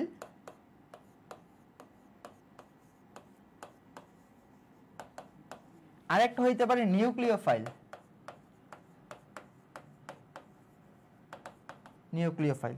এখন ইলেকট্রোফাইল কারা আর হচ্ছে নিউক্লিওফাইল কারা? ইলেকট্রোফাইল হচ্ছে সকল, ইন জেনারেল সকল পজিটিভ গুলা কি ইলেকট্রোফাইল, আর সকল নেগেটিভ গুলা কি নিউক্লিওফাইল। ইলেকট্রোফাইল হইতে পারে তোমার ধনাত্মক, ধনাত্মক, আরেকটা হইতে পারে প্রশম, প্রশম। এটা হইতে পারে ঋণাত্মক, আর সকল প্রশম হইতে পারে। কিরকম হইতে পারে দেখো, সকল ধনাত্মক কি ইলেকট্রোফাইল, যেমন ধরো কি হইতে পারে? আর পজিটিভ হইতে পারে, তারপর হচ্ছে তোমার হেলুজেন পজিটিভ হইতে পারে, H প্লাস হইতে পারে, হাইড্রোনিয়াম আয়ন হইতে পারে, তারপরে মানে হোয়াট যত পজিটিভ আছে সকল। আর এখানে সকল ঋণাত্মক, যেমন হেলুজেন মাইনাস হইতে পারে, ফ্লোরাইড, ক্লোরাইড, ব্রোমাইড, আয়োডাইড, সকল কিছু এই হেলুজেনের আন্ডারে পড়ে গেল। তারপর কি আছে? COOH হইতে পারে, তারপর হচ্ছে তোমার SO3 মাইনাস হইতে পারে, HSO3 মাইনাস হইতে পারে, তারপর আরো যত যত নেগেটিভ যা কিছু আছে আর মাইনাস হইতে পারে, OH মাইনাস হইতে পারে, তারপর আর কি আছে, এই সকল কিছু কি নিউক্লিওফাইল। বুঝতে পারলা? এবার আসি প্রশম কারাকার আছে, এগুলো তো আমরা পজিটিভ নেগেটিভ দিয়ে আইডেন্টিফাই করে ফেলতে পারি। লুইস অ্যাসিড, সকল লুইস অ্যাসিড, লুইস অ্যাসিড, সকল লুইস অ্যাসিড কি তোমার ইলেকট্রোফাইল। আর লুইস বেস, লুইস ক্ষারক, সকল কি নিউক্লিওফাইল। লুইস অ্যাসিড কি, লুইস অ্যাসিড কারা, যারা হচ্ছে ইলেকট্রন জোড় কি করে গ্রহণ করে, ইলেকট্রন জোড় গ্রহণ, তারা কি লুইস অ্যাসিড। তাহলে ইলেকট্রনের ভিতরে আকর্ষণ আছে, কারা কারা লুইস অ্যাসিড, বয়ফ্রেন্ড নাম্বার 3, তারপর হচ্ছে অ্যালুমিনিয়াম ক্লোরাইড, তারপর হচ্ছে ফেরিক ক্লোরাইড, আরো যত লুইস অ্যাসিড আছে। আর প্রশম কারা কারা আছে নিউক্লিওফাইল, অ্যামোনিয়া, তারপরে পিএইচ ফসফিন, হাইড্রোজেন সালফাইড, আর কারা কারা থাকতে পারে ওয়াটার, আরো যারা যারা আছে যত লোন পেয়ার যুক্ত যারা আছে, যারা হচ্ছে ইলেকট্রন দিতে পারে। শেয়ার ডান, শেয়ার ডান, ওকে, বুঝতে পারলেন? তাহলে এই ইলেকট্রোফাইল নিউক্লিওফাইল থেকে আমাদের প্রশ্ন হতে পারে। তাহলে ইলেকট্রোফাইল দেখো, ফসফিন এটা একটা নিউক্লিওফাইল, তার গায়ে কি আছে, লোন পেয়ার ইলেকট্রন আছে, ওয়াটার লোন পেয়ার আছে, অ্যামোনিয়া লোন পেয়ার আছে, সবগুলো হচ্ছে নিউক্লিওফাইল। একটা আছে শুধু তোমার ইলেকট্রোফাইল, সেটা হচ্ছে আমার এমিন, বয়ফ্রেন্ড নাম্বার 3, বোরন ট্রাইফ্লোরাইড। এটার কি অষ্টক সংকোচন আছে, তাই না, ইলেকট্রন সে গ্রহণ করতে পারবে। পরবর্তীতে যাই, ফেলিং দ্রবণ এবং টলেন বিকারক দ্বারা কোন গ্রুপের মধ্যে পার্থক্য করা হয়। ফেলিং টলেন দ্বারা কি কি অ্যালডিহাইড কিটোন পার্থক্যকরণ করা হয়, এটা না জানলে দাঁত ফালাই দিতে হবে। Aldehyde ketone, aldehyde ketone. এখন তোমাদের প্রশ্ন এখান থেকে কি কি শিখতে হবে, শনাক্তকরণ, জৈব যৌগ শনাক্তকরণ, জৈব যৌগ শনাক্ত, শনাক্ত কি কি শিখতে হবে শনাক্তের মধ্যে। 1 number alcohol, hot topic, alcohol 1 degree 2 degree 3 degree কেমনে শনাক্তকরণ করা হয়, এটা হচ্ছে কি দ্বারা বলতো, লুকাস বিকারক দ্বারা। তারপর আর কি কি শিখতে হবে, অ্যালডিহাইড, অ্যালডিহাইড কিটোন শনাক্তকরণ শিখতে হবে। তারপরে শিখতে হবে তোমার কার্বনিল গ্রুপ শনাক্তকরণ, কার্বনিল গ্রুপ শনাক্তকরণ শিখতে হবে। আর কিছু আছে, মোটামুটি যত শনাক্তকারী বিক্রিয়া আছে এগুলো তোমাদের দেখতে হবে। তারপরে যাও, এটা প্রতিস্থাপন বিক্রিয়ায় কোন কার্যকরী মূলকটি অর্থপ্যারা ইন্ডিকেটর হবে, প্রতিস্থাপক। তাহলে বেনজিনের মধ্যে প্রতিস্থাপন করবে। দেখো তো এটার মধ্যে কি আছে, ডাবল বন্ড আছে, কার্বন অক্সিজেনের ডাবল বন্ড আছে। তাহলে এটা কি, এটা হচ্ছে আমার মেটা নির্দেশক, এটা আমার মেটা নির্দেশক, কারণ কি ডাবল বন্ড আছে। তাহলে এটা নিষ্ক্রিয়কারী গ্রুপ, CHO ডাবল বন্ড আছে, এটা আমার কি মেটা নির্দেশক। ক্লোরাইড নেগেটিভ, মানে এটা কি নেগেটিভ, মানে কি সকল নেগেটিভ গুলো কি করে বলতো, ইলেকট্রন উইথড্র করে ফেলে। তাহলে ক্লোরাইডও কি হবে না, এই উত্তর দুইটা এখানে, এটা পজিটিভ Cl+, এটা ভুল দেওয়া হয়েছিল, হ্যাঁ Cl+, তাহলে এটা আমার উত্তর হবে না। কিন্তু আমি যে মিথাইল গ্রুপ যুক্ত করি, দেখো তো বেনজিন বলে মিথাইল যুক্ত করলে কি হবে,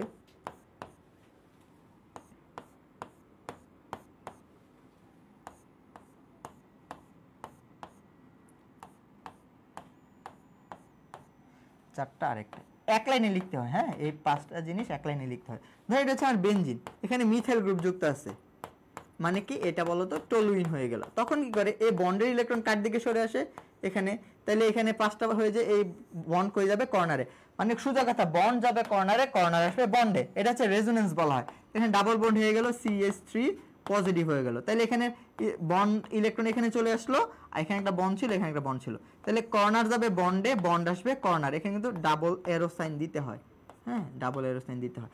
তাহলে এখানে এরকম হইলো, পরবর্তী ফেজে কি হবে, ডাবল বন্ড CH3 পজিটিভ হয়ে গেল। লক্ষ্য করো এখানে একটা নতুন বন্ড ক্রিয়েট হইলো, এই বন্ড এখানে চলে আসছে, মানে এখানে ইলেকট্রন চলে আসলো, এখানে একটা বন্ড ছিল, তাহলে কর্নার কই যাবে বন্ডে, আর বন্ড কই যাবে কর্নারে যাবে।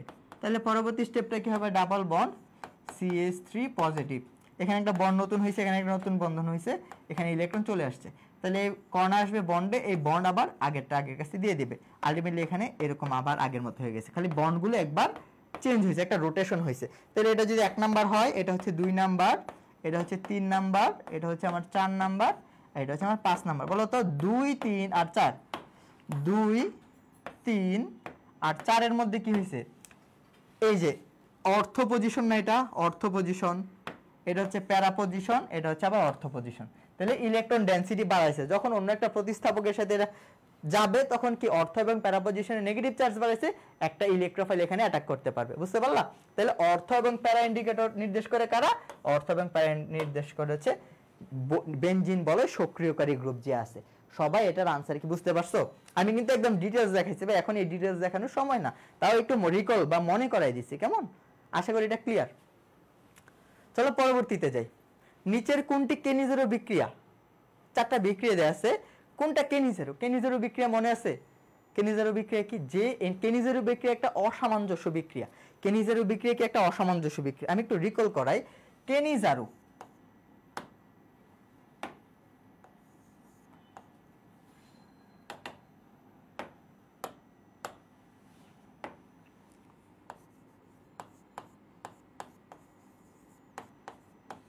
কেনিজারু আর হচ্ছে তোমার অ্যালডল ঘনীভবন, অ্যালডল, দুইটা বিক্রিয়া আমরা পাশাপাশি শিখবো, হ্যাঁ, কারণ দুইটা হচ্ছে সামঞ্জস্যপূর্ণ আছে, কেনিজারু আর হচ্ছে অ্যালডল।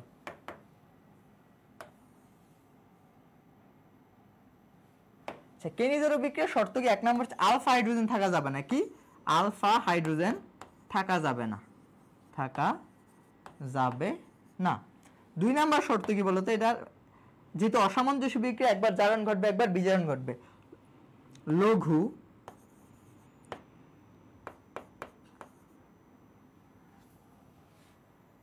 এখানে তো দেয়া আছে, ভুল বললাম, এখান থেকে দেখা যায় আলফা হাইড্রোজেন থাকা যাবে না, একটা অসামঞ্জস্য বিক্রিয়া।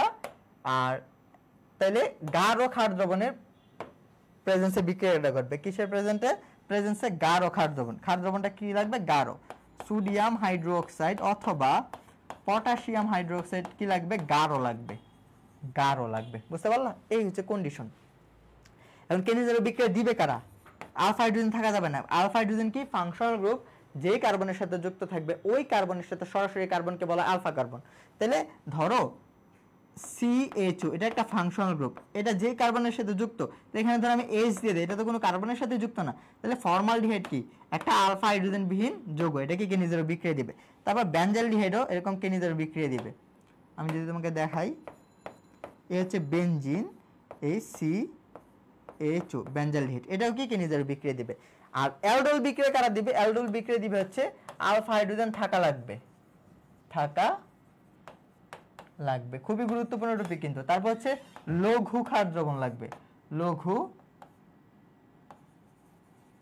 ক্ষার দ্রবণ লাগবে। বুঝতে পারলেন? তাহলে এটা কি উদাহরণ কারা? যে কোনো অ্যালডিহাইড, CH3 ফর্মালডিহাইড ছাড়া, CH2। তারপরে 3 নাম্বার, আর তো কিছু লাগবে না, এটুকু জানলেই হলো। এখানে হচ্ছে সেটা দেখাই দিচ্ছি, আলফা হাইড্রোজেন থাকা লাগবে, এটা একটা ঘনীভবন বিক্রিয়া, এটা ছিল অসামঞ্জস্য বিক্রিয়া, আর এটা হচ্ছে লঘু ক্ষারের প্রেজেন্সে হবে। বুঝতে পারলেন? তাহলে এইগুলো যদি বুঝে থাকেন, এখন এটা আনসার করেন। এখানে একটা অ্যালডিহাইড, আরেকটা জিনিস মনে রাখতে হবে, অ্যালডিহাইডকে যদি আপনি জারণ করেন কিসে কনভার্ট হয় বলেন তো? অ্যালডিহাইডকে জারণ করলে আপনার তৈরি হয় হচ্ছে অ্যাসিড তৈরি হয়। আর অ্যাসিডকে যদি আপনি ফার্দার বিজারণ করেন তাহলে কিসে তৈরি হবে? অ্যালডিহাইড। অ্যালডিহাইডকে বিজারণ করলে কি তৈরি হবে? অ্যালকোহল তৈরি হবে। যেহেতু আমার অ্যালডিহাইড নিয়ে কথাবার্তা, অ্যালডিহাইডকে একবার জারণ করতে হবে। অসামঞ্জস্য বিক্রিয়া কি? যে যৌগের একবার জারণ ঘটবে ওই যৌগের আর একবার কি করবে? বিজারণ ঘটবে। তাহলে একবার জারণ ঘটলে তৈরি হবে অ্যাসিড, একবার বিজারণ ঘটলে তৈরি হবে অ্যালকোহল। যেহেতু আমার ফর্মালডিহাইডকে যদি একবার জারণ করি কি তৈরি হবে? অ্যাসিড তৈরি হবে। ওই অ্যাসিডের সাথে সাথে সোডিয়ামের সাথে বিক্রিয়া করে লবণ তৈরি করে ফেলে আর একটা অ্যালকোহল তৈরি হবে। আর যেহেতু আমার ক্ষার দ্রবণটা লাগবে গাঢ় 50%, তাহলে কি খুব গাঢ় আছে, আর এগুলো কি ডাইলিউট। তাহলে আমার উত্তর কি হবে? উত্তর হবে আমার এ। উত্তর কি হবে আমার? এ হবে আমার উত্তর। বুঝতে পারছেন? উত্তর হবে আমার এ। আশা করি ক্লিয়ার। আচ্ছা, এই জিনিসটা যদি দেখাইতে চাই, দেখেন কি ছিল? ফর্মালডিহাইড ছিল, HCH2, এটার একবার জারণ ঘটাইতে হবে। একবার জারণ ঘটলে কি হবে? CH, বিজারণ ঘটলে হবে অ্যালকোহল, মিথানল হবে, আর জারণ ঘটলে কি তৈরি হবে? HCOOH, ফর্মিক অ্যাসিড তৈরি হবে। তাহলে 2 মোল 2 লাগবে। সোডিয়াম হাইড্রোক্সাইডে কি লাগবে বলেন তো? গাঢ় লাগবে, গাঢ়। মেকানিজম আমি আর দেখাইলাম না, এখন আর মেকানিজম দেখানোর সময় নেই। তবে আরেকটা গুরুত্বপূর্ণ বিক্রিয়া আছে, সেটা হচ্ছে আপনার কি বলেন তো? SN1 এবং SN2 বিক্রিয়া। এই দুইটা আপনার ভালো করে মনে রাখতে হবে। SN1 কারা দেয়? SN1 হচ্ছে 2 ধাপে ঘটে। SN1 কয় ধাপে ঘটে? 2 ধাপে ঘটে। আর SN2 হচ্ছে 1 ধাপে ঘটে। তারপর দেখেন SN1 বিক্রিয়ার জন্য অ্যালকাইল হ্যালাইডের সক্রিয়তার ক্রম কত?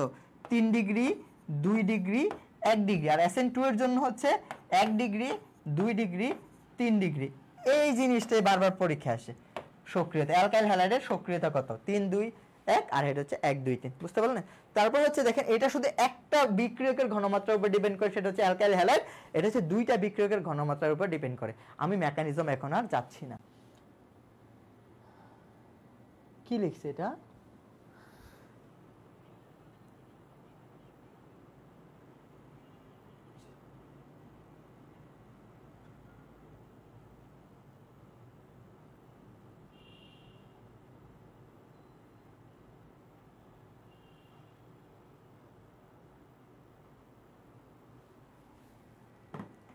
আচ্ছা, এবার আমরা পরবর্তীতে যাই।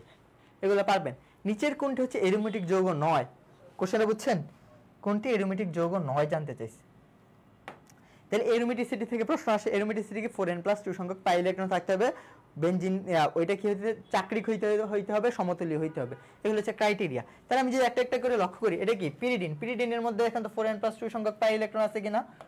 4n+2 ইকুয়াল টু কত বলেন তো? 3টা পাই ইলেকট্রন 6। তাহলে n এর মান আসছে কত? n এর মান আসছে 1। তাহলে এটা কি আমার এরোমেটিক যৌগ। এটা দেখেন, এটা যাবে এখানে। আচ্ছা, একটু চেঞ্জ করি কালার।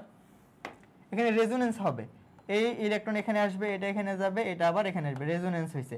তাহলে রেজোনেন্সের হওয়ার কারণে এই দুইটা ইলেকট্রন কি বেনজিন রিংয়ে চলে গেছে। তাহলে 4n+2 ইকুয়াল টু কত হচ্ছে? 6 হচ্ছে।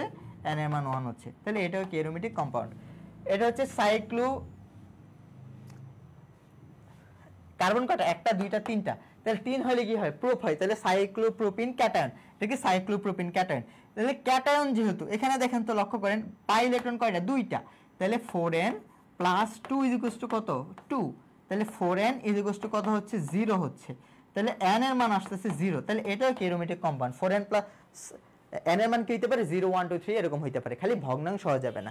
এটা হচ্ছে সাইক্লোপ্রোপিন অ্যানায়ন। অ্যানায়নের ক্ষেত্রে দেখেন তো এটা ভিতরে ঢুকে যাবে না। তাহলে 4n+2 ইকুয়াল টু কত হয়ে যাবে? 4 হয়ে যাবে। তখন n এর মান কত আসে দেখেন তো? হাফ হয়ে যাবে, হাফ। তাহলে এটা আমার কি না? এরোমেটিক কম্পাউন্ড না। এটা আমার এরোমেটিক কম্পাউন্ড না। বুঝতে পারলেন? উত্তর হবে এ। উত্তর হবে এ। তাহলে আমার শর্ত কি বলেন তো? 4n+2 সংখ্যক পাই ইলেকট্রন থাকতে হবে। 4n+2 সংখ্যক 4n+2 ইকুয়াল সংখ্যক পাই ইলেকট্রন থাকতে হবে, যেখানে n এর মান কি হইতে পারে? 0 হইতে পারে, 1 হইতে পারে, ডট ডট ডট ইনফিনিটি পর্যন্ত হতে পারে। শুধু ভগ্নাংশ হওয়া যাবে না। পরবর্তীতে আসেন, নিচের কোনটি তাৎক্ষণিকভাবে লুকাস বিকারকের সাথে বিক্রিয়া দেয়? লুকাস বিকারক দিয়ে কি করা হয়? একটু আগে বলে আসছি, অ্যালকোহল পার্থক্যকরণ করা হয়। 1 ডিগ্রি, 2 ডিগ্রি, 3 ডিগ্রি অ্যালকোহল পার্থক্যকরণ করা হয়। যদি 1 ডিগ্রি অ্যালকোহল নাও, সেটা কি করবে? লুকাস বিকারকের সাথে 1 ডিগ্রি অ্যালকোহল। আচ্ছা, আমি লিখেই দিচ্ছি।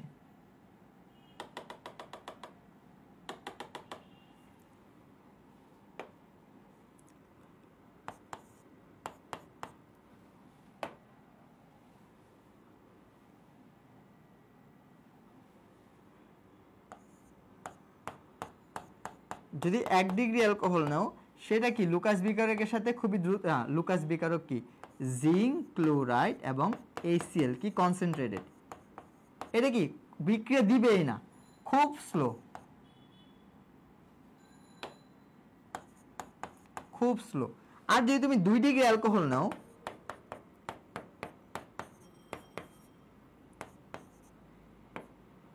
2 ডিগ্রি অ্যালকোহল নাও, সেটা কি করবে? লুকাস বিকারকের সাথে বিক্রিয়া দিবে, তবে 5 থেকে 10 মিনিট সময় লাগবে। হ্যাঁ। আর যদি তুমি 3 ডিগ্রি অ্যালকোহল নাও, 3 ডিগ্রি অ্যালকোহল নাও, লুকাস বিকারক দাও, এটা খুব ফাস্ট, খুব ফাস্ট রিঅ্যাকশনটা দিয়ে দিবে। তা তাৎক্ষণিক কে দিবে? 3 ডিগ্রি অ্যালকোহল। 3 ডিগ্রি অ্যালকোহল কই আছে? 3 ডিগ্রি অ্যালকোহল আছে এই যে এটা। এই হচ্ছে আমার 3 ডিগ্রি অ্যালকোহল। এটা হচ্ছে সবার সাথে খুব, লুকাস বিকারকের সাথে খুব ফাস্ট বিক্রিয়া দিবে। Answer B. এই একজন বি আনসার করছে। এটা কি 3 ডিগ্রি অ্যালকোহল? ওই এটা তো এইচ আছে, 2 ডিগ্রি অ্যালকোহল। এইচ আছে না, 2 ডিগ্রি অ্যালকোহল। আনসার হবে সি হবে। আনসার কি হবে? সি হবে। এই বুঝতে পারছেন আনসার কেন সি হবে?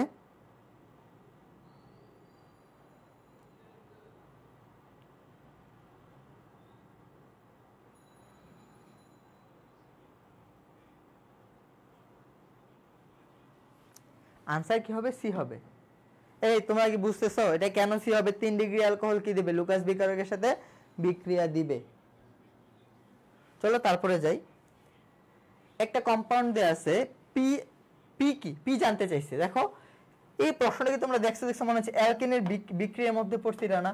এই হাইড্রোজেন প্যারঅক্সাইড অথবা জৈব প্যারঅক্সাইডের উপস্থিতিতে যদি আমি অপ্রতিসম অ্যালকিনের সাথে অপ্রতিসম বিকারকের বিক্রিয়া ঘটায় সেটা অ্যান্টি মার্কোনিকভ হয়ে যায়। যদি জাস্ট আমি এই হাইড্রোজেন প্যারঅক্সাইড না দিতাম তাহলে এটা মার্কোনিকভ হয়ে যেত। তাহলে অ্যান্টি মার্কোনিকভে কি হয় বলো তো? ফ্রি রেডিক্যাল মেকানিজমে ঘটে। কি মনে আছে? আমি যে জায়গায় তোমাদেরকে দেখাইতে চাই CH3 CH, এই যে ডাবল বন্ড একটা বন্ধন দিলাম আরেকটার জন্য দুইটা ইলেকট্রন দিলাম CH2, এটা ছিল। তাহলে ফ্রি রেডিক্যাল মেকানিজমে কি হয়? যদি দেখো এই ইলেকট্রনটা এই লুক নিয়ে যায় তাহলে এটা কি হবে বলো তো? কি তৈরি হবে এখান থেকে? আচ্ছা দেখাচ্ছি।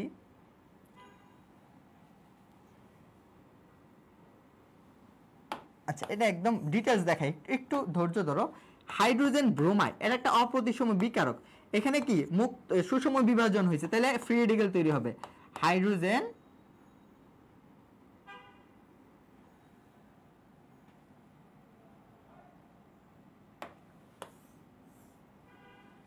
দেখো H2O2, তাই তো? এখানে সুষম যদি বিভাজন হয় স্ট্রাকচারটা এভাবে লিখবো।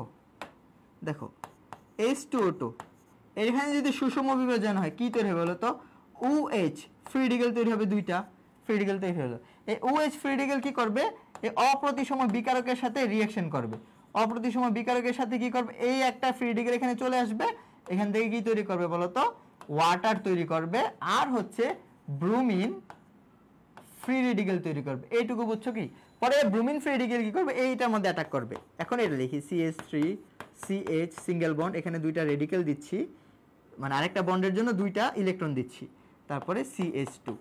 এটার সাথে কি আসতে পারে? এই ব্রোমিন ফ্রি রেডিক্যালটা আসতে পারে। এখন কথা হচ্ছে আমি অন্য কালার দিয়ে দেখাই। এই ব্রোমিন ফ্রি রেডিক্যাল চাইলে একবার সে এখানে অ্যাটাক করতে পারে, আবার চাইলে সে কোথায় যেতে পারে? এই ব্রোমিন ফ্রি রেডিক্যালটা বলো তো এই কার্বনে যাইতে পারে। দুইটা কেস সম্ভব। তাহলে এখান থেকে আমরা কয়টা জিনিস পাবো? দুইটা জিনিস পাবো। যদি এখানে যায়, যেটা আমি এই কালার দিয়ে লিখতেছি, সেখানে কি তৈরি হবে বলো তো? CH3 CH free radical single bond CH2Br, এটা তৈরি হবে। আর যদি এখানে যায় তাহলে কি তৈরি হবে? আমি ওই কালার দিয়ে লিখি CH3 CHBr CH2 free radical. দেখো এখানে দুইটা ফ্রি রেডিক্যাল তৈরি হলো। একটা হচ্ছে এটা আমার 2 ডিগ্রি ফ্রি রেডিক্যাল, এটা আমার 1 ডিগ্রি ফ্রি রেডিক্যাল। তাহলে ফ্রি রেডিক্যালের স্টেবিলিটি কি ছিল বলো তো? ফ্রি রেডিক্যালের স্টেবিলিটি ছিল 3 2 1, এটা ছিল আমার ফ্রি রেডিক্যালের স্টেবিলিটি। তাহলে আমার 2 ডিগ্রি সবচেয়ে বেশি স্টেবল, তাহলে আমার মূল উৎপাদ কি পাবো? এটা পাবো। আর আরেক তারপরে কি করবে? প্রোটন এসে এখানে জাস্ট বসে যাবে। তাহলে আমার উত্তর কি হবে বলো তো? CH3 CH2। আচ্ছা তারপরে হচ্ছে কি হবে? পরের স্টেপটা এখানে দেখাই। আচ্ছা এটা পরে দেখাচ্ছি, পরের স্টেপটা দেখাচ্ছি। তাহলে এটা আমার মেন উৎপাদ হবে। আমি ওই কালার দিয়ে লিখি যেটা দিয়ে লিখতেছিলাম, CH3 CH free radical CH2Br। তারপর এখানে কি আসবে বলো তো? HBr আসবে আবার। তারপরে HBr এর এই একটা রেডিক্যাল এখানে এসে বসে যাবে, জাস্ট এখান থেকে কি তৈরি হবে বলো তো? CH3 CH2 CH2Br, এটা হবে আবার মেন উৎপাদ। এটা কই আছে? CH এটা, কারণ 2 ডিগ্রি ফ্রি রেডিক্যাল কি বেশি স্টেবল, 2 ডিগ্রি ফ্রি রেডিক্যাল কি বেশি স্টেবল। তাহলে ফ্রি রেডিক্যালের স্টেবিলিটি কি ছিল? ফ্রি রেডিক্যালের স্টেবিলিটি হচ্ছে, আমি লিখে দিচ্ছি, ফ্রি রেডিক্যাল মানে কি মুক্ত মূলকের স্টেবিলিটি। স্টেবিলিটি হচ্ছে তোমার 3 ডিগ্রি 2 ডিগ্রি 1 ডিগ্রি। এটা একটু মনে রাখতে হবে, বুঝতে পারলেন? এটা হচ্ছে অ্যান্টি মার্কোনিকভ। এটা কি? অ্যান্টি মার্কোনিকভ। যারা যারা হচ্ছে ক্লাসটা শেয়ার দেন নাই ভাই, নিজেদের টাইমলাইনে একটু শেয়ার দিয়ে দেন। হ্যাঁ এই গেল। তারপরে দেখেন একটি অ্যালকিনকে ওজোনালাইসিস করে এক অণু প্রোপানন এবং হচ্ছে এক অণু ইথানল পাওয়া গেল। তাইলে এই অ্যালকিনটা কি? এখানে বলেন তো ওজোনালাইসিস মনে আছে? ওজোনালাইসিস এখানে কি প্রোপানন পাইতে হবে। তাহলে আমি অ্যালকেনটা পরে লিখি, আমি আগে আনসারটা লিখি। কি কি পাওয়া যায় এখান থেকে বলেন তো? এখান থেকে আপনার পাওয়া যায় propanone CH3 C double bond O CH, এই হচ্ছে আমার প্রোপানন, আর কি পাইতে হবে ইথানল, CH3CHO ইথানল, এই দুইটা আমার পাইতে হবে। তাহলে টোটাল কার্বন কয়টা, একটা দুইটা তিনটা চারটা পাঁচটা, তাহলে আমার অ্যালকিনটাকে নিতে হবে 5 কার্বনের। এখন কি নরমাল 5 কার্বন নিলে হবে, আমার যেহেতু এখানে কিটোন আছে তাহলে আমার একটা আইসো কম্পাউন্ড নিতে হবে বা শাখাযুক্ত কম্পাউন্ড নিতে হবে। তাহলে আমার এটা হবে এটা CH3 ডাবল বন্ড CH3, বুঝতে পারলেন? হ্যাঁ ঠিক আছে, এটা আমার নাম কি বলেন তো, 2-মিথাইল বিউটুইন, নাম কি হবে 2-মিথাইল বিউটুইন। 2 নম্বরে কি যুক্ত আছে, মিথাইল গ্রুপ যুক্ত আছে, তাহলে 2-মিথাইল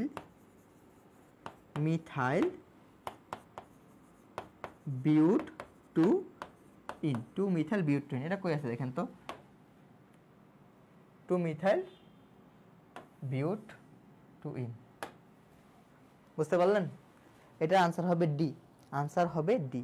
এখন যদি এই মেকানিজমটা একটু আপনাদেরকে দেখাইতে চাই, এই যে দেখাই একটু, হ্যাঁ আমি 2-মিথাইল বিউটুইনটা যদি একটু লিখি, CH3 double bond CH2, sorry এখানে কি যুক্ত হবে, ওজোন যুক্ত হবে, কিসের প্রেজেন্সে, কার্বন টেট্রাক্লোরাইডের প্রেজেন্সে। তাহলে ডাবল বন্ডে ওজোন যুক্ত হবে, তাহলে প্রথম পদটা লিখে ফেলি CH3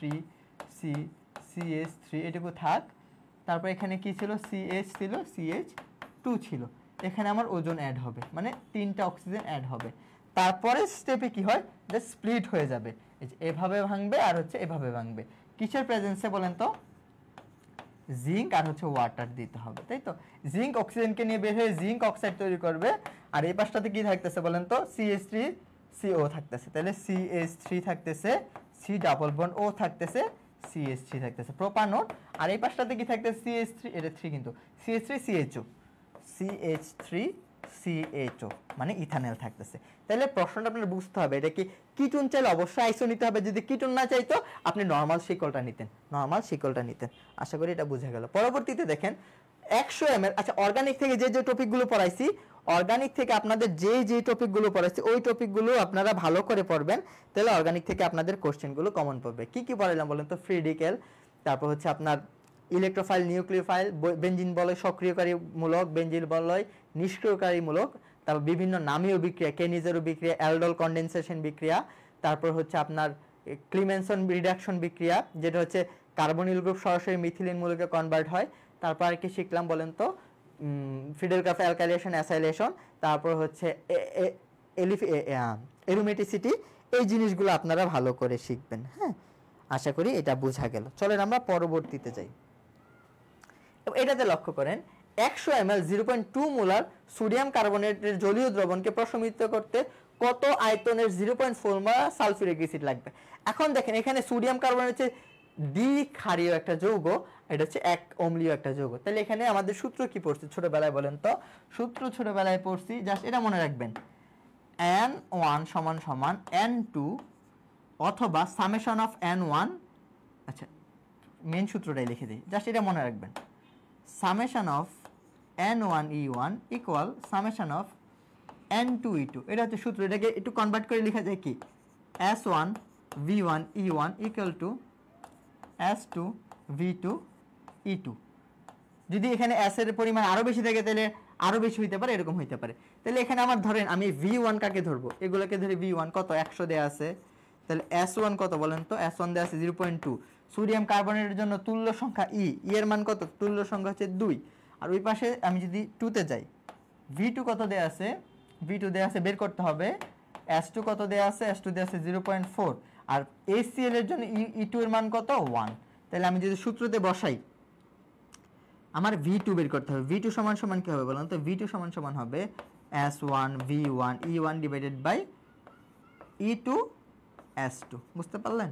তাহলে জাস্ট মান বসাই দেব, S1 এর মান কত 100, 0.2 ইন্টু 2 ডিভাইডেড বাই 0.4, তাহলে দশমিকের পর এক ঘর, দশমিকের পর এক ঘর, তাহলে এটা কর্তন 2 4 থাকতেছে, এটা শেষ 100, উত্তর কত 100, উত্তর কত 100, উত্তর কি হবে বলেন তো 100 হবে উত্তর। 100 কই আছে, এই যে 100 ml হবে উত্তর। উত্তর কি হবে 100 ml। এটা কি পারছেন? জাস্ট এই সূত্র মনে রাখবেন, জাস্ট এই সূত্র মনে রাখবেন, V1S1 E1 * V2S2 E2। এই সূত্র যদি মনে রাখেন তাহলে এই প্রশ্ন আপনারা সরাসরি, এই একজনে 10 আনসার করতেছেন কেমনে, এ ডি কেমনে হবে ভাই? এই যে দেখেন এখানে 4 10। আচ্ছা আমি যদি ক্যালকুলেশনটা আবার দেখাইতে চাই, এখানে দেখাই, উপরে ছিল কি 100 ইনটু 0.2 ইনটু 2, নিচে ছিল 0.4, দশমিকের পরে এক ঘর, দশমিকের পরে এক ঘর, তাহলে আলটিমেটলি এই দশমিক এই জিনিসটা কাটা, 2 দিয়া 4 কে কাটলে 4, শুধু 100 থাকতেছে। আনসার কি হবে? আনসার সি হবে। যারা যারা ডি আনসার করছেন, যারা যারা ভুল আনসার করছেন বুঝতে পারছেন কোথায় ভুল হয়েছে। চলো আমরা পরবর্তী কোশ্চেনে যাই। নিচের কোনটি অসামঞ্জস্য বিক্রিয়া? অসামঞ্জস্য বিক্রিয়া একটু আগে পরে আসছি, যে বিক্রিয়ায় একই যৌগের একবার জারণ ঘটবে একবার বিজারণ ঘটবে। এখানে যদি লক্ষ্য করি দেখেন তো একই যৌগের একবার জারণ ঘটতে হবে একবার বিজারণ ঘটতে হবে।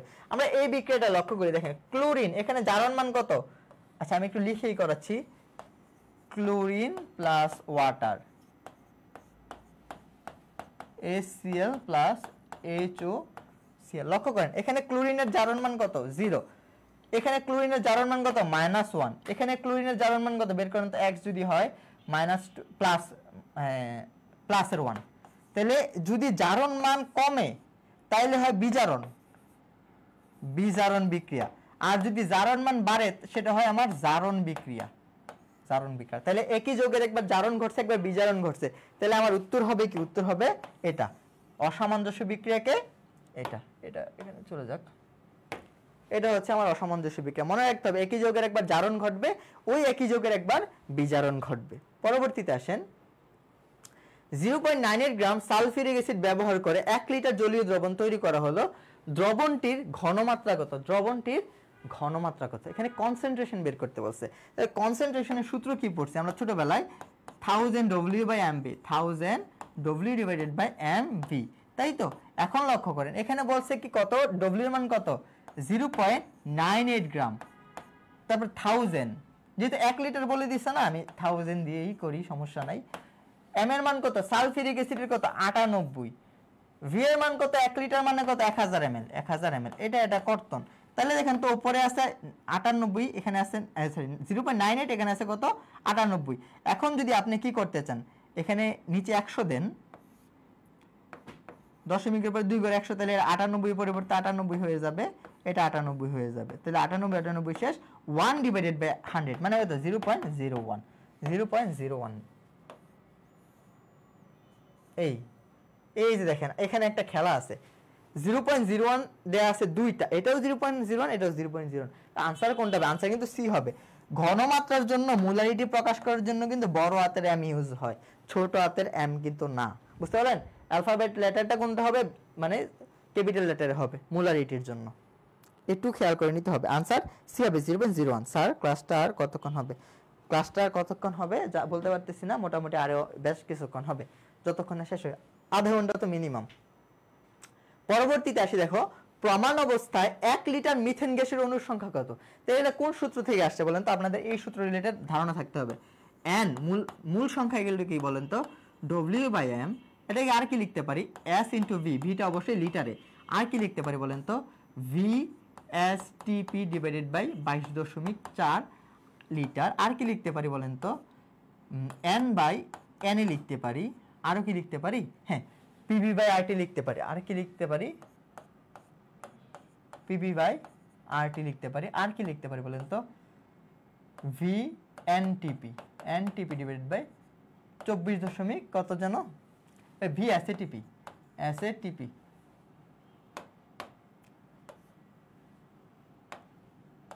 VSATP মানে কত? 24.789, এটা লিখতে পারি। তাহলে আপনার যেটা প্রয়োজন হবে, এখানে কি দেয়া আছে? আপনার ভি এর মান দেয়া আছে কত? 10 লিটার। ওকে, মিথেন গ্যাসের এম এর মান জানো? মিথেন গ্যাসের এম এর মান কত বলো তো? মিথেন গ্যাসের এম এর মান হচ্ছে CH4, তো CH4, কার্বন হচ্ছে 12 আর 16, এটা জানো। তাহলে তোমার কি অণুর সংখ্যা জানতে চাইছে, এন এর মান জানতে চাইছে, তাহলে কোন সূত্রে যাব? এই তিনটা রিলেটেড সূত্রতে যাব। তাহলে আমার কোনটা কোনটা লাগবে বলো তো? আমার এটা লাগবে, আর হচ্ছে এটা তো লাগবে না, আয়তন বলে দিছে না। হ্যাঁ, তাহলে আমার এটা লাগবে, এই আয়তন লাগবে, প্রমাণ অবস্থা যেহেতু বলছে এসটিপি, এটা লাগবে আর হচ্ছে এটা লাগবে।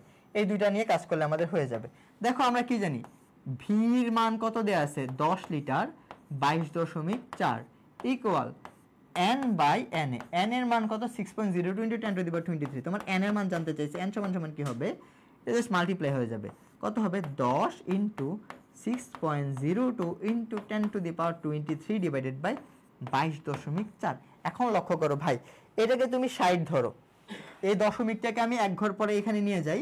আচ্ছা আলটিমেটলি 10কে যদি আমি কিরকম করতে পারি বলো তো, আমি একটু ভাঙা করতেছি জিনিসটা, তাহলে দশমিক একটা এদিকে বেড়ে যাবে, তাহলে কত হবে 6.02 × 10⁻25 হয়ে যাবে। এই 10কে আমি শূন্য এখানে দিয়ে দিছি, আর নিচে কত 22.4।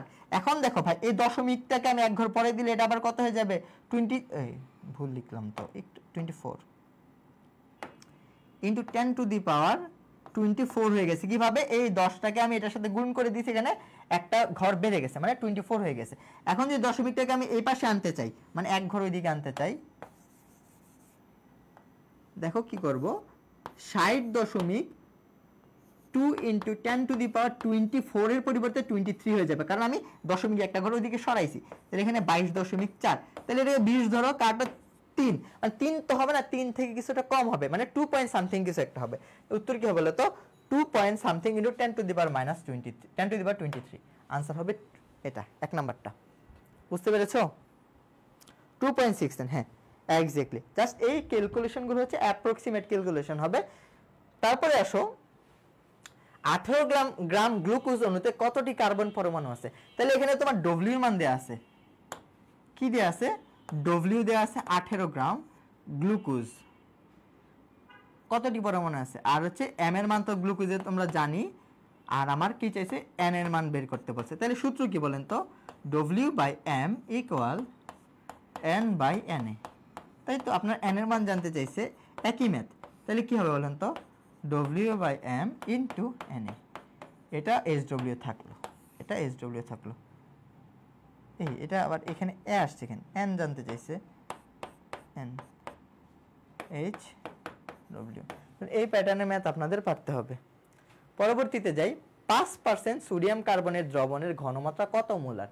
তাহলে পার্সেন্টেজ থাকলে ঘনমাত্রা ফর্মুলা কি, এগুলো সব ক্লাসে পড়ানো হয়েছে। পার্সেন্টেজ থাকলে ঘনমাত্রা ফর্মুলা হচ্ছে 10x/m, 10x/m। তাহলে 10 x এর মান হচ্ছে পার্সেন্টেজ 5, এটা হচ্ছে x পার্সেন্টেজ, আর সোডিয়াম কার্বনেট কত 106। তাহলে এখানে কত হচ্ছে বলেন তো, 50 ডিভাইডেড বাই 106, কাটাকাটি করলে কত আসবে, কাটাকাটি করলে আসবে হচ্ছে আপনার 0.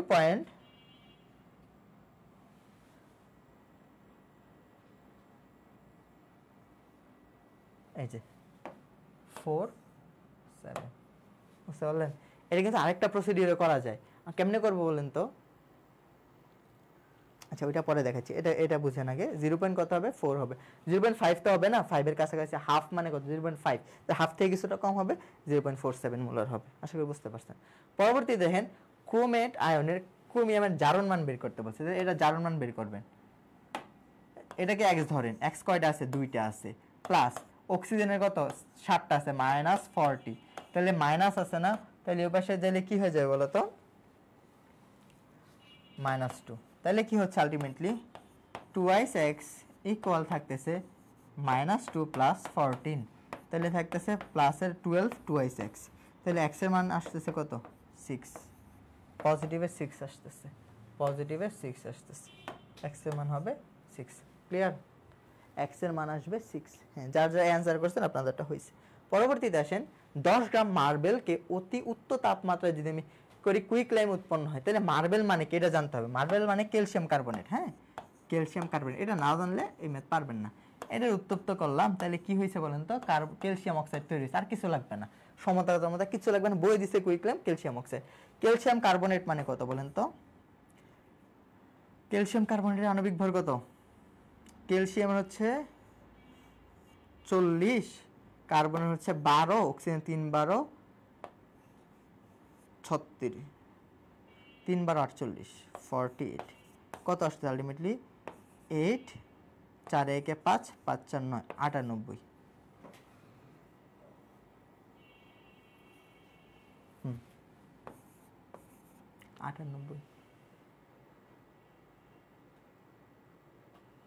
এই 100 ক্যালসিয়াম কার্বনেটের কত ভুল বললাম 100 ক্যালসিয়াম কার্বনেট কত 100 এটা 42 আসে তাই না 100 100 এদিকে 100 গ্রাম 100 গ্রাম থেকে আমি ক্যালসিয়াম অক্সাইড কতটুকু পাই বলেন তো ক্যালসিয়াম অক্সাইড পাই ক্যালসিয়ামের কত অক্সিজেন হচ্ছে 12 আর হচ্ছে 52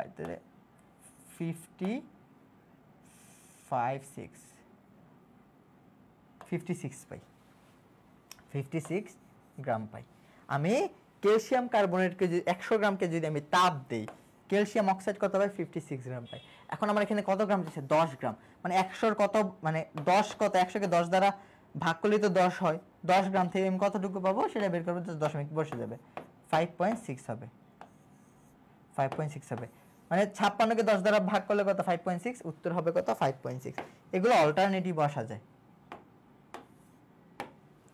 বুঝতে পারলেন 5.6 হবে এই 100 হবে কেমনে আপনি কোনটার आंसर করলেন 100 হবে এর আগেটা 100 ছিল ওই 5.6 হবে ও আচ্ছা এটা 100 ঠিক আছে ধন্যবাদ এটা 100 ঠিক আছে এই 100 থেকে আমরা 56 গ্রাম পাই আর হচ্ছে 10 গ্রাম থেকে কত পাবো 5.6 পাবো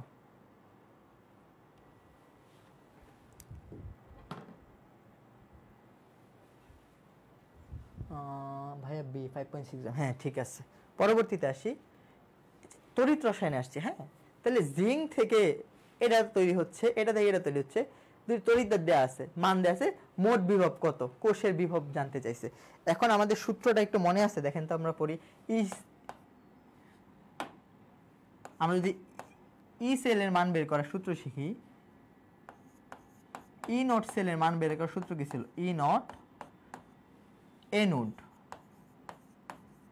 আর ই নট ক্যাথোড এনোডের যদি অক্স বসায় অক্সিডেশন বসায় ক্যাথোডের কি বসাইতে হয় রিডাকশন আর মাঝে দিতে হয় কি প্লাস সাইন এখন এটাকে আমরা অল্টারনেটিভ করতে পারি এখন যদি এটাকে চেঞ্জ করি বলো তো কি করতে পারি আমি ই নট এনোডি রাখলাম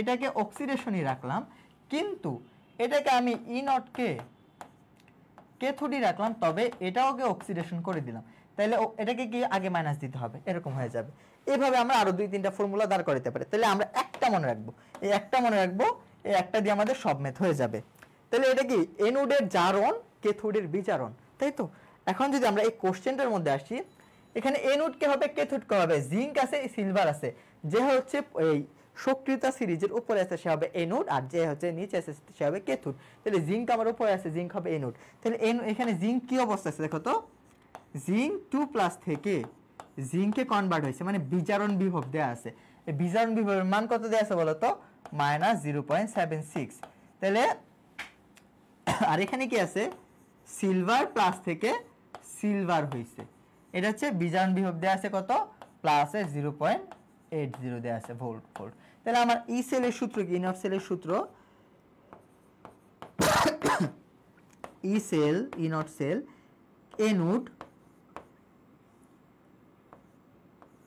এনোডের oxidation plus cathode E naught cell ক্যাথোডের রিডাকশন তাই তো তাহলে এটা হবে আমার এনোড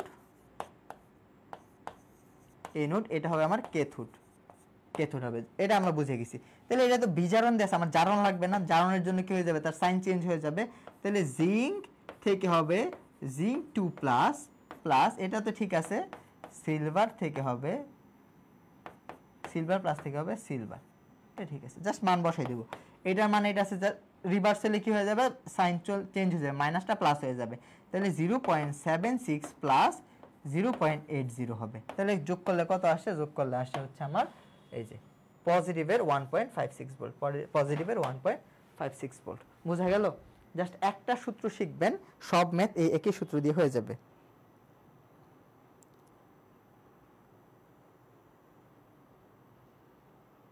যারা ডি आंसर করছেন তাদেরকে অসংখ্য ধন্যবাদ তাহলে সূত্র দিয়ে কিন্তু প্রশ্ন আসতে পারে কোনটি সঠিক নয় ওকে এবার দেখেন আরেকটা দেয়া আছে 3 থেকে এই বিক্রিয়াটা দেয়া আছে আমি বিক্রিয়াটা লিখি এই প্রশ্নটা না একটু ট্রিকি একটু মনে রাখতে হবে 3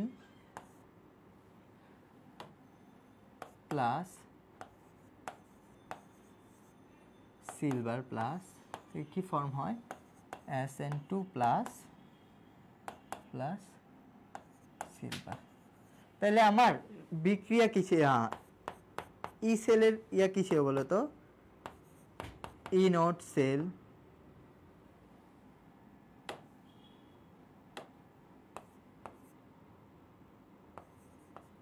minus 2.303 RT divided by NF log উপরে কি ছিল বলো তো উপরে ছিল আমার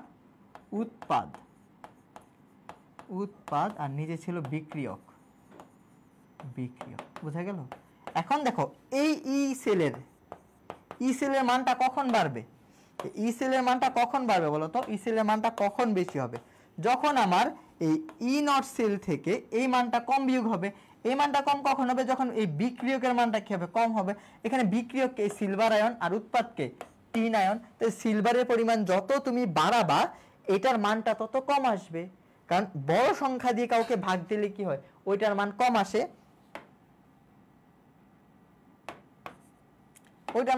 তাহলে বিক্রিয়ক এই সিলভারের পরিমাণ যত বাড়াবা ই সেলের মান তত বাড়বে। তাহলে এখানে কখন বৃদ্ধি পাবে বলছে যখন তোমার এই সিলভার আয়নের ঘনমাত্রা যত বেশি হবে। তাহলে increase concentration of silver ion, increase the concentration of silver ion. কারণ কি দেখো এখানে তো সিলভার আছে না, সিলভার 2 প্লাস, এটার পরিমাণ যত বাড়বে তাহলে এটাকে ভাগ দেওয়া হবে তত কম দিয়ে, এটার মান তত কমে আসবে, তাহলে এটা থেকে তত কম বিয়োগ হবে। বুঝতে পারলা?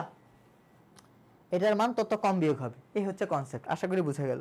পরবর্তীতে আসো, তুতের দ্রবণে 1 ঘন্টা ধরে 8 এম্পিয়ার বিদ্যুৎ প্রবাহিত করলে তড়িৎদ্বারে কি পরিমাণ কপার জমা হবে।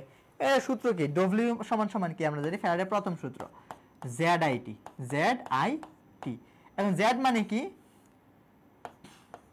M/NF/IT, তাই তো।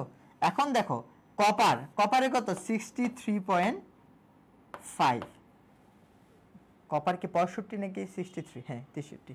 তারপর দেখো এন এর মান কত, কপার কয়টা ইলেকট্রন আদান প্রদান করে? 2টা। এফ তো এফ দিলাম, সমস্যা নাই। তারপরে দেখো এই আই এর মান কত দেয়া আছে? 8 এম্পিয়ার। 8 টি এর মান কত? 1 ঘন্টা মানে কত 60 × 60।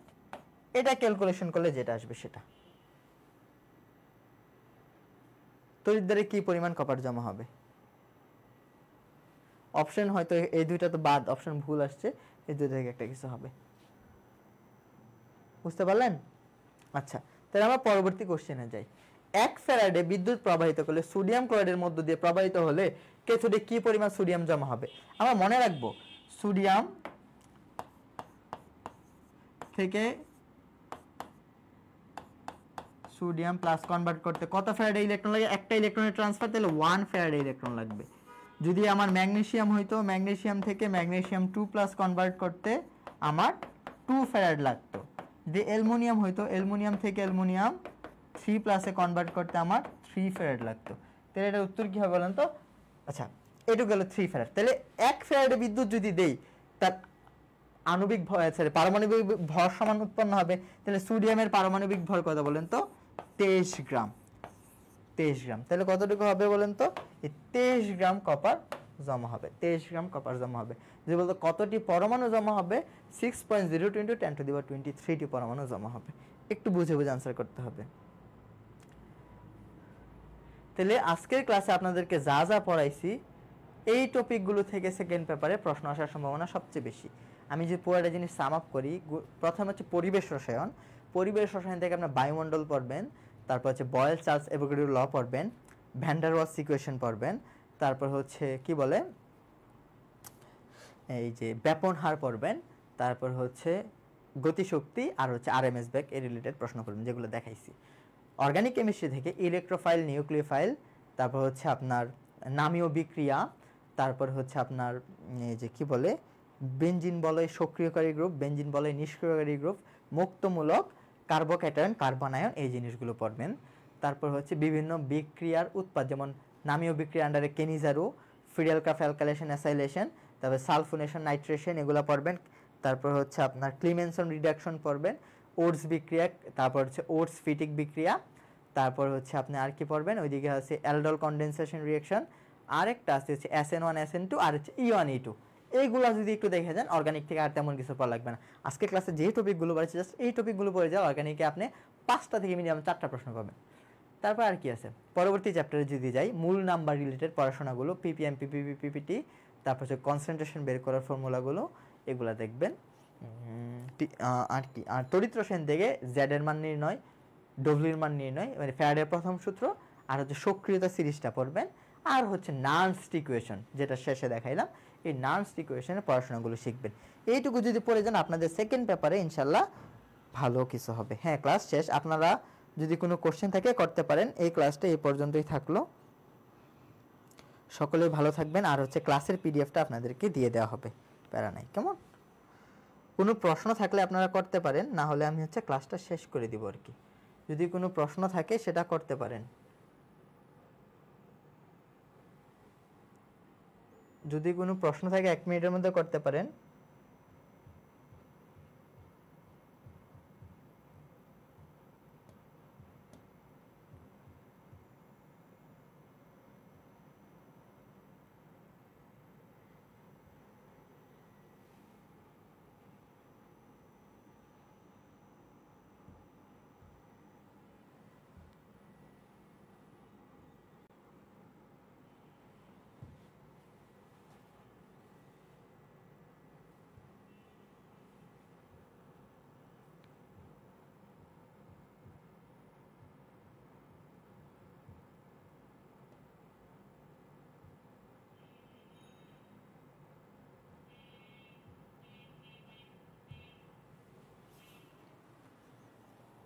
ওকে, তাহলে প্রশ্ন নাই, আমি হচ্ছে ক্লাসটা শেষ করে দিতে পারি। ভাইয়া কোনটি অ্যালডোল কোনটি কেনিজের বিক্রিয়া দেয়, এটা একটা বোঝাই। ভাই অ্যালডোল বিক্রিয়া দিবে হচ্ছে আলফা হাইড্রোজেন যুক্তগুলা, আর কেনিজেরও বিক্রিয়া দিবে হচ্ছে আলফা হাইড্রোজেন যাদের নেই তারা। একটু লক্ষ্য করেন, আমি একটু দেখাই দিচ্ছি। যে কোশ্চেনটা করলেন না, দেখেন অ্যালডোল, কেনিজারও আর অ্যালডোল, তাই না? আলফা হাইড্রোজেন কি ধরে, এটা একটা ফাংশনাল গ্রুপ OH, এটা যে কার্বনের সাথে যুক্ত থাকবে সেটাকে বলে আলফা কার্বন। আলফা কার্বনের সাথে যে হাইড্রোজেন যুক্ত থাকে তাকে বলে আলফা হাইড্রোজেন। আর আরেকটা দেখায় CHO, এটা একটা ফাংশনাল গ্রুপ, যে কার্বনের সাথে যুক্ত তাকে বলা হবে আলফা কার্বন। আলফা কার্বন যে কার্বনের সাথে যুক্ত তাকে বলা হয় বিটা কার্বন। আলফা কার্বনের সাথে যে হাইড্রোজেন যুক্ত তাকে বলা হয় আলফা হাইড্রোজেন। বিটা কার্বনের সাথে যে হাইড্রোজেন যুক্ত তাকে বলা হয় বিটা হাইড্রোজেন। তাহলে কেনিজারও বিক্রিয়া, কেনিজারও বিক্রিয়া কারা দিবে? যাদের হচ্ছে আলফা হাইড্রোজেনটা নাই, এটা যাদের নাই তারা কেনিজারও বিক্রিয়া দিবে। যাদের আলফা হাইড্রোজেন আছে তারা কেনিজারও বিক্রিয়া দিবে না। আর যাদের এই আলফা হাইড্রোজেন থাকবে তারা হচ্ছে অ্যালডোল বিক্রিয়া দিবে। আশা করি এখন বুঝতে পারছেন, আশা করি এখন বুঝতে পারছেন। ক্লিয়ার? সোজা কথা, যদি আপনার কি থাকে বলেন তো, আলফা হাইড্রোজেন থাকে, তাইলে হচ্ছে সে কেনিজারও বিক্রিয়া দিবে না। আর যদি আলফা হাইড্রোজেন না থাকে তাইলে সে হচ্ছে আপনার কেনিজারও বিক্রিয়া দিবে। এই হচ্ছে কথাবার্তা।